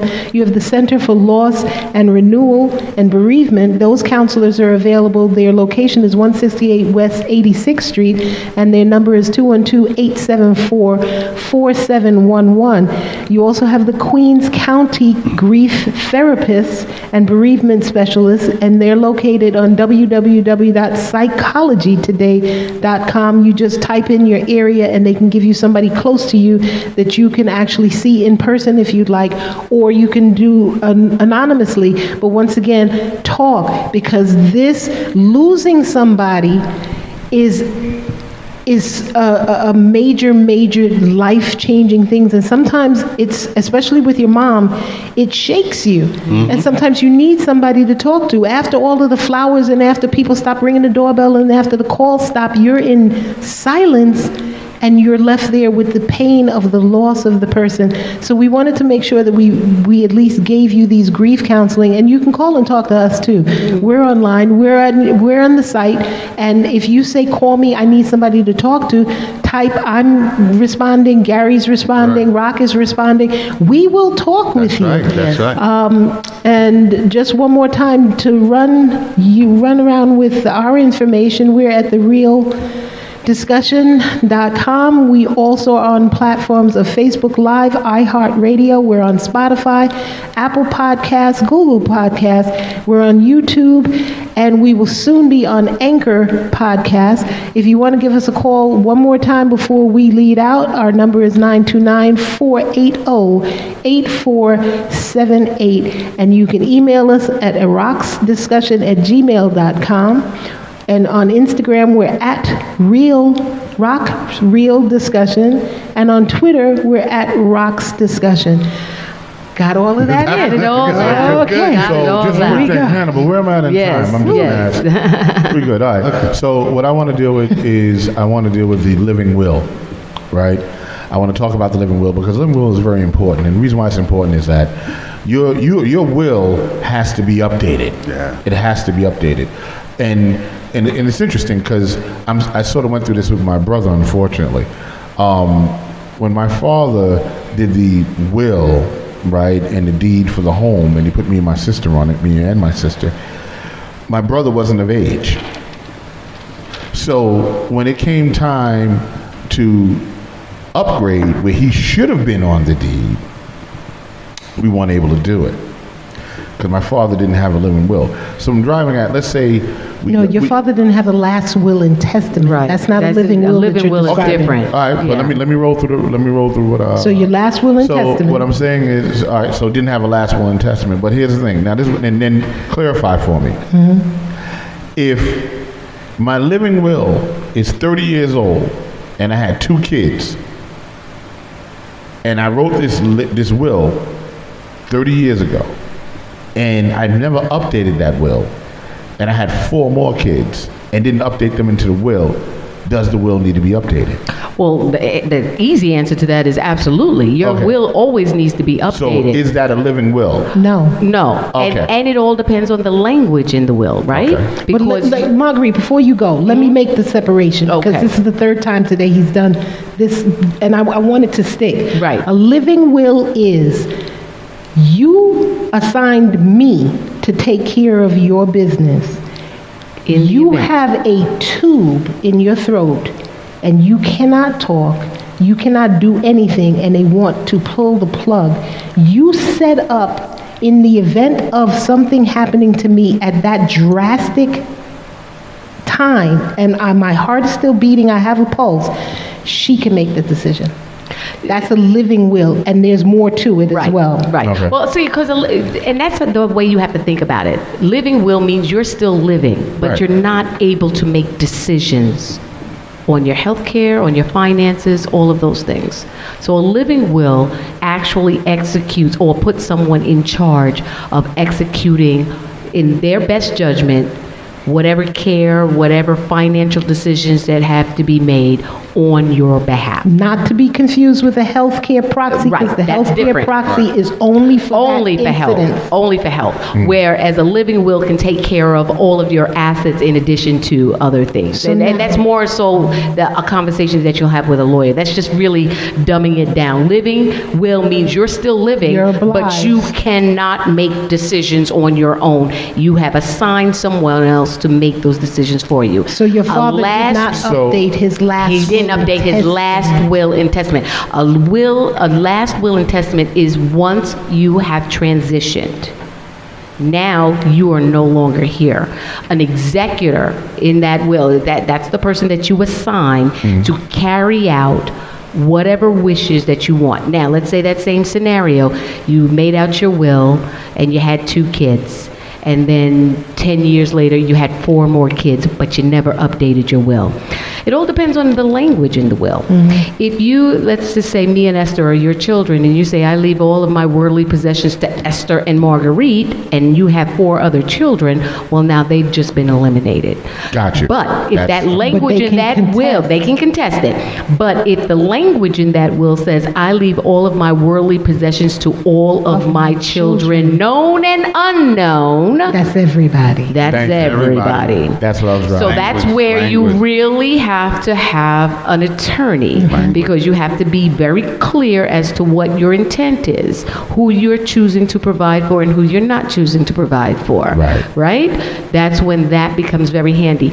And no matter what it is your intent is, you always, just like your insurance, your life changes. It evolves. You lose people, you gain people, right? You gain assets, you lose assets. You know, your life is not going to be what it was 10 years ago when you made that will up. Yeah. You have to look it over. Make sure you update it. Make sure you go through it and make sure you include family members that may have not been included before.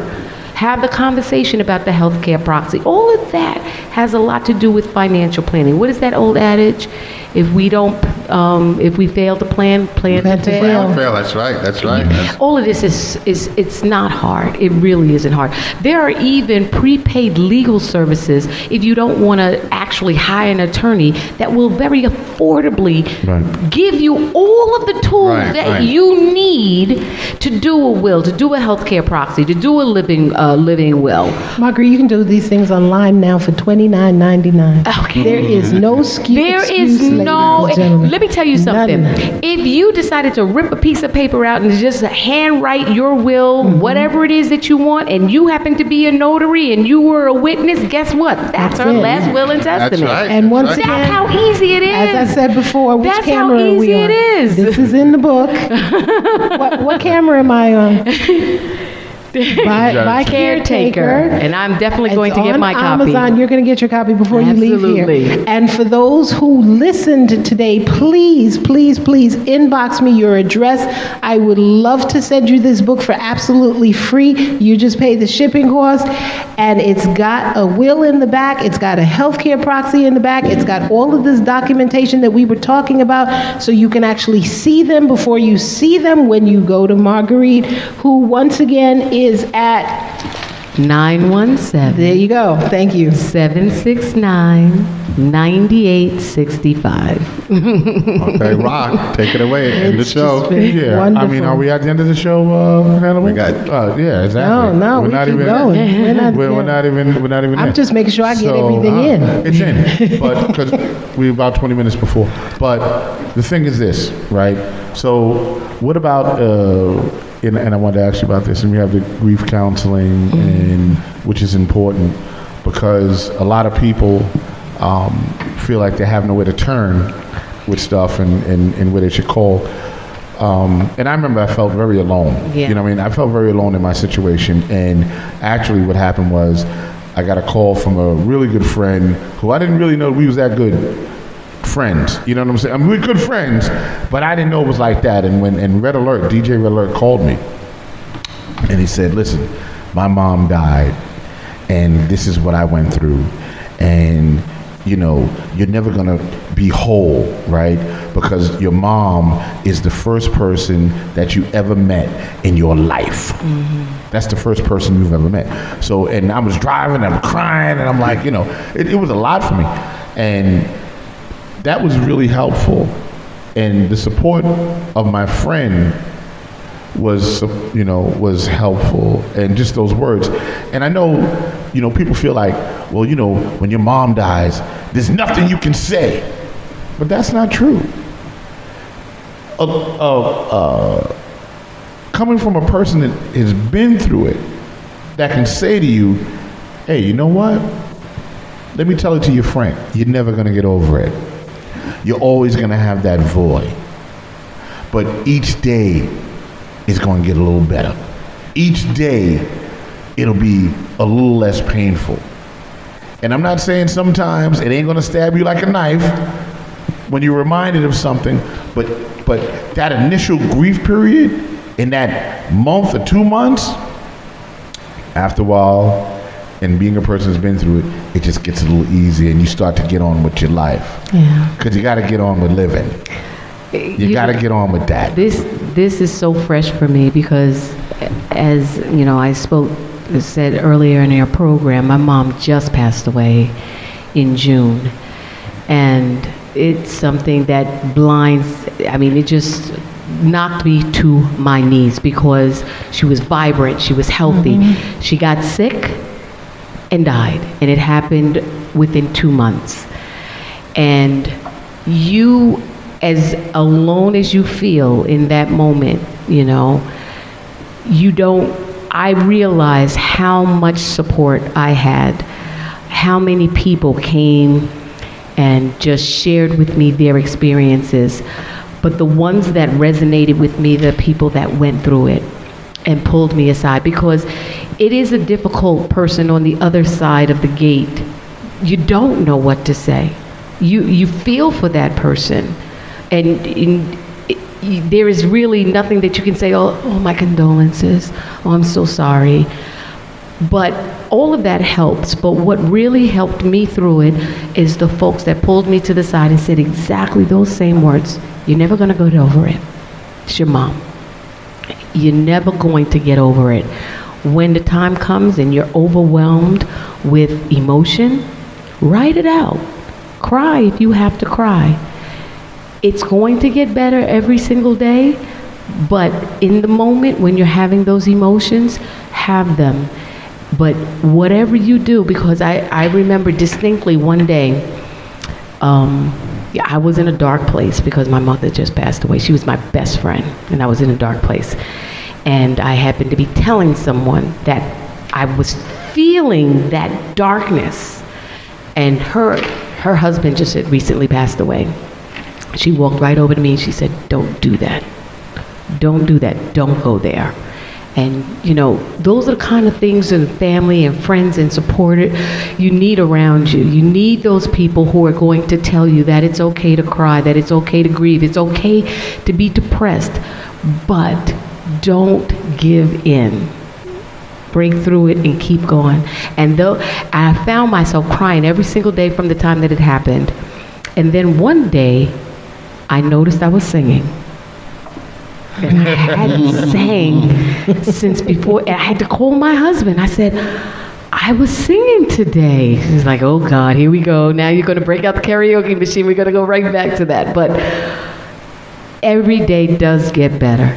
And those supporters, even if you don't know what to say, it's okay just to reach out and put your hand on top of that person and just let them know if you just need to cry, I'm here.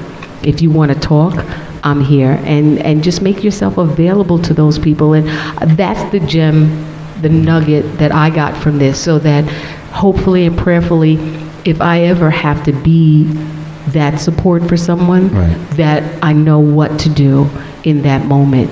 Even if it's just to be a presence for that person in the room, just being there is enough. And I want people to understand that, like, if you've been through this, you're the best person to hear counsel from. Right. You're the best because you've already walked this dog. So don't be afraid to go to your friend and say, hey man, you know what? Damn, I see what you're going through, and boom, bam, boom, bam, boom, and try to give them information and comfort and be real in the conversation. And I thank God that those are the people that came to me. They came right to me. My very best friend in the world walked right up to me and said, look, it's not, you're always going to hurt, but always. I promise you, it will get better. You'll never heal, but you'll be able to laugh again. Yes. And the one thing I want to say, you never feel like you're going to be able to do that. Oh yes. Well, you know what it is. You're gonna always have that void. You always have that void. And I think it's sort of a rite of passage when you become an adult. You have that void that all of a sudden you can't pick up that phone. All of your elders are gone, and now you are the elder. You are the elder, right? I thought about that too. And now, right? Oh my Here it is. God! Now, when we go to funerals, They're looking at you. You're the matriarch. You're the patriarch. You're the one, right? You're big mama all of a sudden. And at our age, right? Let's be clear. We go to funerals like it's roll call. Who's still alive? Oh my God! You still here? You still here? Good. You still checking? Yeah. Oh yeah. Cousin Johnny's still here. How's he doing? How's Is he doing? still here? Is he still here? That you say the void, and it's funny. I don't feel. I hear what you're saying, and I agree with what you're saying. And again, for you, it's so fresh, it's so new. And once again, I got the opportunity to give you my condolences then when it happened, and my condolences again now. But he's talking about there is another side. There is another side. He's talking about the void. I don't feel the void because, and this is just a good fortune for me, she and I were with each other every minute of every day. I had gotten to the point where she blinked, I knew. The night that she went into cardiac arrest, the way the house was set up, she was on one side, I was on the other side, and the dog walked the hallway. Must be 35 yards, Rocky? Because he was one of her caretakers as well. He was her paramedic. We knew each other years back, and then we re-met again because she was coming out of the hospital, and they sent a paramedic to move her, and he showed up. I was like, your face looks really familiar, and he said who he was. I was like, you gotta be kidding me. And so she brought, as normal, brought people together, but that's another story. Anyway, I was on one side of the house, she was on the other side of the house, and I heard her labor. That's how in tune we were with each other. I knew when she wasn't, even when she wasn't going to the bathroom, I would feel it. We were in sync. So and she was suffering. Right. So when she left, and please don't take this the wrong way, public audience, I was relieved. There is a measure of relief, especially if you see your family members suffering. Yeah. So now with her, with the void that he talks about, I made a plan after I got sick and came out of the hospital. I said, okay, even when I was in a coma, I could still hear her voice. It was like she was keeping me company. So I realized something. There's so much of you inside of me that I can't walk through the course of a day without thinking, doing, being with you anyway, because it's such a habitual thing. And that was my coping mechanism, where I feel her all the time. He laughs at me because I break out into accent, and he said, "Oh yeah, channel your mother now." Every single day, And that's a wonderful thing, because that's keeping her alive. Because that's But you keeping know her what? alive. Here's the thing. Time. Time is time was the differentiator factor here, right? No, it wasn't time. It was the closeness. Now, let's take my father conversely. Okay. My father died over 47 years ago, and I feel the pain of that still, the sting of that every single day. Right. In a hurtful way. Him, I have not been able to, I'm getting teary even thinking about it, because there's so many things that I missed, and so many things that were misstructured in my life as a woman because he wasn't there. Right. But we're talking about mom, so I'm moving away from dad and pulling Right. it back together. Right. But my mother, I'm fortunate. I'm one of the fortunate ones that it feels like she never left me. It really does. Sometimes I swear I smell her. Well, that's definitely, a blessing. That's Definitely a blessing. I am still going to use the descriptive void, because for me, she was snatched. Yeah. It was very quick. I did not have time to wrap my head around what was happening to her. Okay? So for me, there is a void. Now, I hear everything you're saying. Sometimes in the street I see her. That happens all the time. Sure. I smell her. I can still hear her voice. Yeah. All of those things. We were planning something a couple of weeks ago. I don't remember exactly what it was. And someone asked me, "Are you going to sell tickets?" I said, "Well, I know I got one ticket, so I'm going to sell it to my..." And before I was able to catch it, it came right out, because that woman was my best friend. She was my number one cheerleader. So void is appropriate for me. Void is appropriate for me. And buy that ticket and give it to somebody else. Say it again. Oh, buy that ticket. and give it to somebody else. Say, you coming for my mom. And that's the beauty about living in East Elmhurst. We alluded to the fact that we are He might attack you now. East Elmhurst strong. Yes. Because Born and raised. my neighborhood, because we were always been Yeah, we were the there. village. We were a village. My son calls East Elmhurst Mayberry, USA. But it's changing, Marguerite. That's a whole nother show. However, all of these women that were my mother's compadres, that were my second mothers, they all came up to me and said, "I'm your mother now. Yeah. Yeah. I'm your mother now." We were raised. Yeah. That's how we were raised. That's right. So I might not have my biological mother, but I have more mothers than I can count that have agreed to step into that role. Do you remember when I was telling you about the backyards with the circle in the last show? The alleyways. She was I was on the other directly- side You were alley of her cat, huh? alleyway. I'm the alley I cat. opened We're all my alley window cats. And we looked at her. Wow. We're all alley One cats. thing I also want to address too, that Awesome. if your parent is in the process of transitioning, if there's anything that you want to reconcile, you need to reconcile that Yes. now, right? You need to talk about that now. I was fortunate enough, there was really one incident that happened with my mom that I was so glad that I was able to reconcile before she passed. And I was about 16 years old. I was about 15 or 16 years old.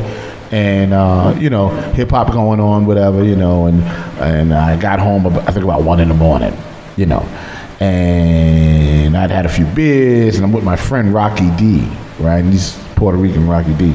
And I'm yelling upstairs, and my mother's not letting me in the house. Right? She's not letting me in. I'm like, Mom, back in the day, you come late, your mother ain't gonna let you in the house, right? Sleep in the street. Click, click, click. Yup. Facts. So this was happening. And I want to go to bed. So I remember I yelled, I said, "Open the door, bitch!" Right? That's what I said. Oh my God. Oh, 100%. I said it. Right? So now. Oh my goodness, My I'd have been mother- picking up my teeth. Oh, listen, hold on. Here's where the story takes a turn. 'Cause my mom was no sucker, let me tell you something. She was down for it when it was time to get down.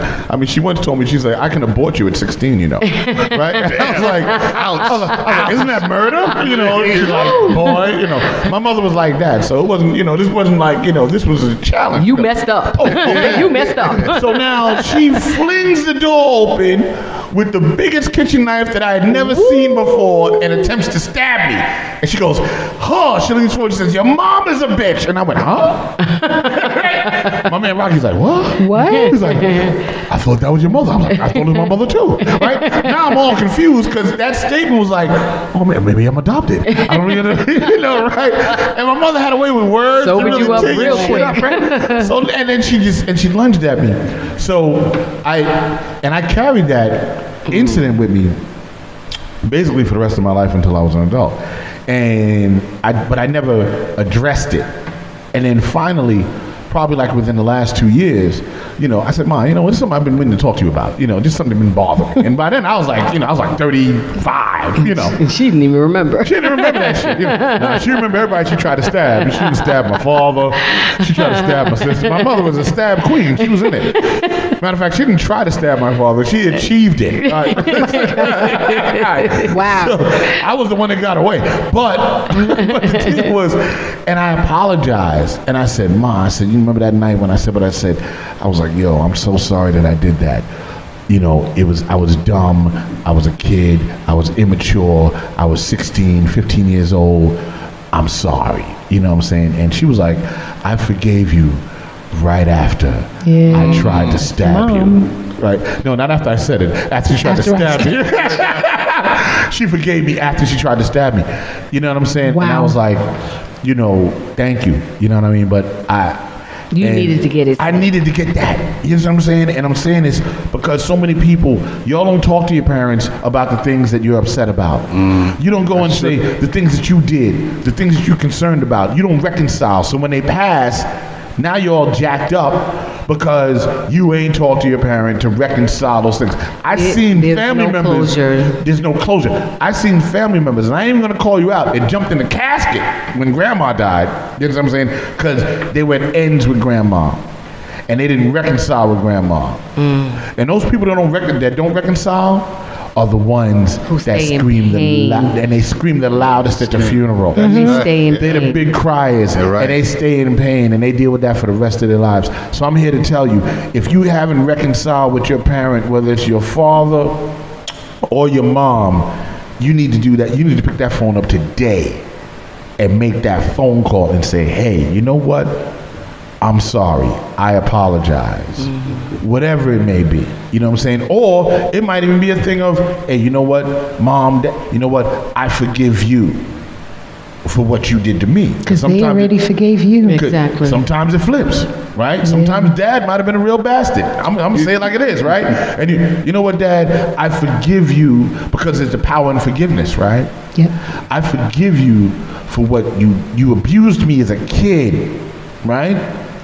So I forgive you, and I'm going to let that go. I'm going to let that go. I'm going to let that go. Because if you don't let that go, you carry that for the rest of your life, and you make decisions based on that. True.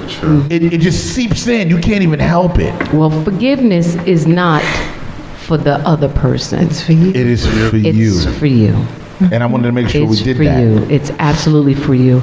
And I would expand that to not just your parents, but everybody that you care about. 100%. Okay? I have friends, lifelong friends, that we may not always agree, and we may get into heated disagreements. But I never walk away from that person not making sure that, you know what, all of this is in love. Okay? Because tomorrow's promised to no one. And just like you said, the screaming, the louder screaming, it's because you have unresolved emotion. That's and it's correct. just That's right. better That's right. to tell the truth to yourself. Now, I may not like what you did, but I still love you. And don't ever think or go to your grave, or if I meet my maker before you meet yours, think that even though I didn't agree with what you did, it does not diminish my love for you. Right. And it's for you. It's for you. And I sort of live by that, and I said it all the time, and I say that to a lot of friends sometimes. I'm not on the phone with everybody all the time. I'm not the phone guy. You know what I'm saying? I'm not always talking on the phone. But the deal is this, just because I'm not in contact with you doesn't mean that I don't support you, doesn't mean that I don't love you, doesn't mean that I don't care for you. Right. It just means that I got something else going on that I need to be dealing with. You know what I'm saying? It doesn't mean anything. It doesn't mean I'm mad at you. It doesn't mean anything. It just, what's really great about the world of technology? You may not have time, because I feel you. A lot of the times, there are people that you care about, but if I pick up that phone, I'm going to be on the phone for 2 hours. I got to go to work. I got to do this. I got to do that. Blah, blah, blah, blah, blah. Get some sleep. The beauty of this world of technology is a quick text. Hey, you ran across my mind. Done. I love you. In case you don't know, and there's nothing you can do about it. Well, Have a nice day. We used to drop remember Miss Okay. Brathwaite? I'm gonna take you back. Oh now. my God, Miss Brathwaite, and Miss Brathwaite she's still, is oh my still gosh, alive. she's And amazing. she used to tell us, she used to teach us how to make little cards. We used to bring in index cards, and she used to make us mail them. So we had our own. We were in Girl Scouts together, in case. Yeah, I needed context because I didn't know You where that was needed context, going. I needed yeah. Miss context. Brathwaite Well, I was mentioned that in the Miss beginning. Brathwaite was our She was Girl the- Scout leader. She was the village Yeah, mama. she still is. she's still alive. And she still is. She's Yeah. amazing. One thing, I ran into Miss Brathwaite in the nail salon, and I said to her, the one thing I remember about you is you made us walk all the way to Chinatown. Oh my God, From you were on Elm that Court. Oh my gosh. Shouting out Elm Court, Elm Court. I just want to say that I heard that story. Every time. And Wait, the thing Marguerite. is that she never told us what we were. What, she the never whole told us week, where we were going. She said, "Bring coffee cans because we're going to decorate them." And Vanetta was part of that whole thing. Vanetta Jarvis, I'm shouting you out too. Had us fill up coffee cans with like perishables or some items that we were going to need to survive. We were all rolling our eyes or whatever. All met at Elm Court on Astoria Boulevard and just started walking. By the time we got to 59th Street Bridge, my brother, what we doing? Where we going? I knew where we were going. Because remember, I was a senior leader Oh at yeah, that then time. you were part of the evil crew But then. every single time we crossed that bridge, I think about that. I think about that. Every time I go to Every get time. roast duck in Chinatown. Oh my gosh. I gotta hear this story. Yes. I'll never forget me and Diana Valentine. You remember her? Oh, wow. We were at the Chinese restaurant by the time we got to Chinatown, and she was the only one who had money. And she was like, I'm going to call my daddy. My daddy going to pick me up. And for those of you who are listening, She wondering, didn't want to walk back, what huh? does this Heck have no, to none do? of us did. This woman that we're talking about is the mother of all mothers for us right now. So that's how it plays. Yes. But yeah, that was a good memory. And yes, you can just shoot everybody a text, and we're in technology. See how I brought that back? Exactly. Bring it Quick back thing, to mom, next though. week's show, what are we doing next week, gang? What's the, are we doing the conspiracy? I think you said the constitutional crisis. Exactly. Oh, that's going to be good. Theory, the constitutional crisis, conspiracy theory or law? Yeah. That's what we're doing next week, right? That's going to be heavy, right? That's gonna And then also, I know we have the Spofford thing coming up, because there are a lot of things that, that people talk about in terms of that are in the Constitution and how we are governed. And I hear it all the time. And I'm not saying it's law. I'm not saying it's a conspiracy theory. But I'm going to give a voice to somebody that is a lawyer that tries these types of cases, you know what I'm saying, that we're talking about. He told me the other day, he said, you don't really need a driver's license. I said, I don't? So You started to listen to Wesley Snipes. You don't really have to pay your taxes. Yeah, exactly. And that popped in my mind. So I'm like, you know what, bro? I'm going to give you a forum to come on the show and you can talk about this stuff.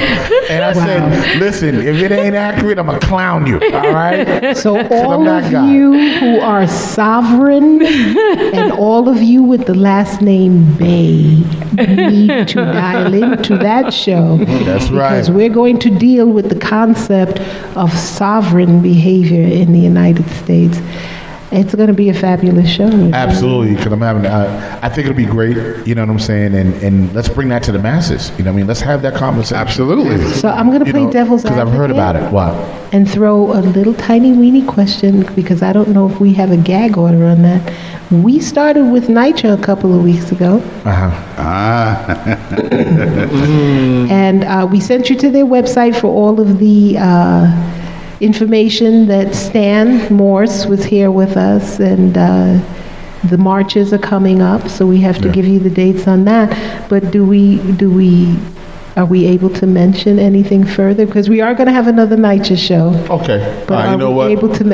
Here it goes. There First you of go. all, Batten down the hatches. This is the All my real NYCHA discussion. That's people. right. With Rock Logic. Okay. I cannot be silenced. That's what we spoke about, Okay? bro. From in June, didn't we say that? Exactly. So I'm gonna say it. Here's the deal: the big wigs at NYCHA have made a phone call.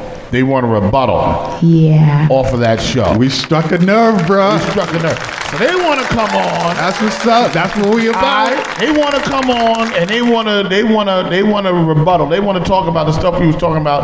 They want to defend themselves. Yeah, so we started some So mess here. it was amazing to get that phone call the other day, and and they're like, yo, these guys, they want to come on the show and talk about. And I was like, my little old show. I said, come on now.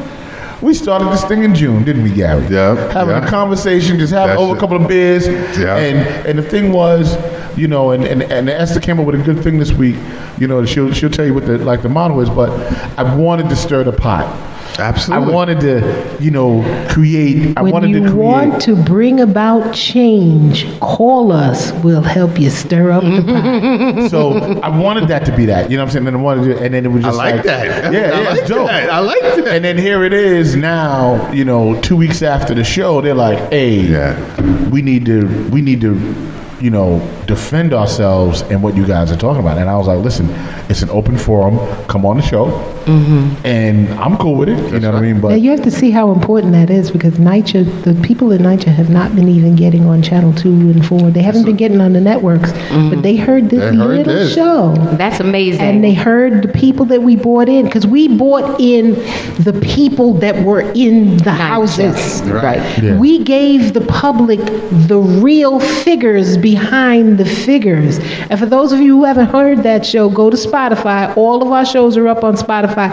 Listen, now they want to talk to us. So it's going to be big. It's going to be it's big. gonna be huge. Great. So, gang, first of all, Marguerite, I want to thank you so much for coming. Thank you so and much. explaining so much information. Give me a round of applause for Thank Marguerite, you. please. And if I could just make one more plug, just to let all your Absolutely. audience know, I'm a financial professional. I work with clients in terms of helping them protect their assets through healthcare services, Medicare health plans, life insurance, disability insurance, long-term care, also investments. So if you're looking for me, you can call me at 917-769-9865, or you can visit my website and just leave your information and I'll call you back. My website is margueritedanielsinsurance.com. Not if, call her. Find out what your options are. And what's interesting about that is I think I'm going to bring Eric Knapp on. I have Eric Knapp. He's also kind of one of these financial planner guys. And I think that'll be a good mix. Yeah. I think Because that'll I'm be not a nice actually a mix. financial planner, but I do partner with financial planners to Yeah. make sure that right clients' packages goals are in. are. And a financial plan is extremely important. They say that if you have a financial plan, normally those folks when they do transition, they're leaving 30-40% more assets than the folks who did not actually plan. So it's extremely important and definitely something that would complement my services. Yeah, I think that'll be kind of nice. Call her. Y'all don't even know what you got. Call her. So, Thank Hannibal. you so much. We're gonna end the show. We're gonna do this thing. We appreciate you. Big shout out to Hannibal Africa, who's been a superb engineer, better than all the other engineers that we've had. Thank you, Hannibal. Camera was good, phone is working. It was really a good show. Gary D, thank you. ESP. I'll see you guys next week, and we're going back on the same time frame, right? We're going back to Saturday, right? Yes, Saturday, Saturdays, 3 to 5. Saturday, All 3 to right. 5. Tomorrow, tomorrow. Your show, man. Yes. Come on. You know, I gotta wake it up. I gotta wait, because this was a very toned down show. So, but tomorrow, I will be at 1930 Randall Avenue in the Bronx by Kip Spade Boys Club performing. Doing my songs. Jazzy J is going to be my DJ. So DJ Jazzy J, MC Sticky in the Bronx for the first time, and we're performing together. And I'm going to do Shake What Your Mama Gave You and Say What and all the hits. I'm there with my man Al Pizarro, who put it Shout out to together. Al. And that's the hip hop. Hip Hip Hop Boulevard. Hip Hop Boulevard. 46th anniversary. Yeah, 40. We got Candela on there. The Treacherous 3 are coming. LA Sunshine. Tila Rock is on the show. T-Ski Valley. Grand Wizard Theodore's DJing also. And Lightning Lance and a bunch of other guys that are on the show. And big shout out to you guys. And I will see you. Oh, that event, showtime starts at 3. So get there at 2:30, right? And it goes, I believe the show goes from 2:30, 3 o'clock till about 5 or 6 o'clock, right? And then that's what's happening, all right, for them all. So, you are now tuned in to, or I am signing off from The Real Discussion with Rock Logic and Gary T. and ESP. you were listening to The Real Discussion. Peace.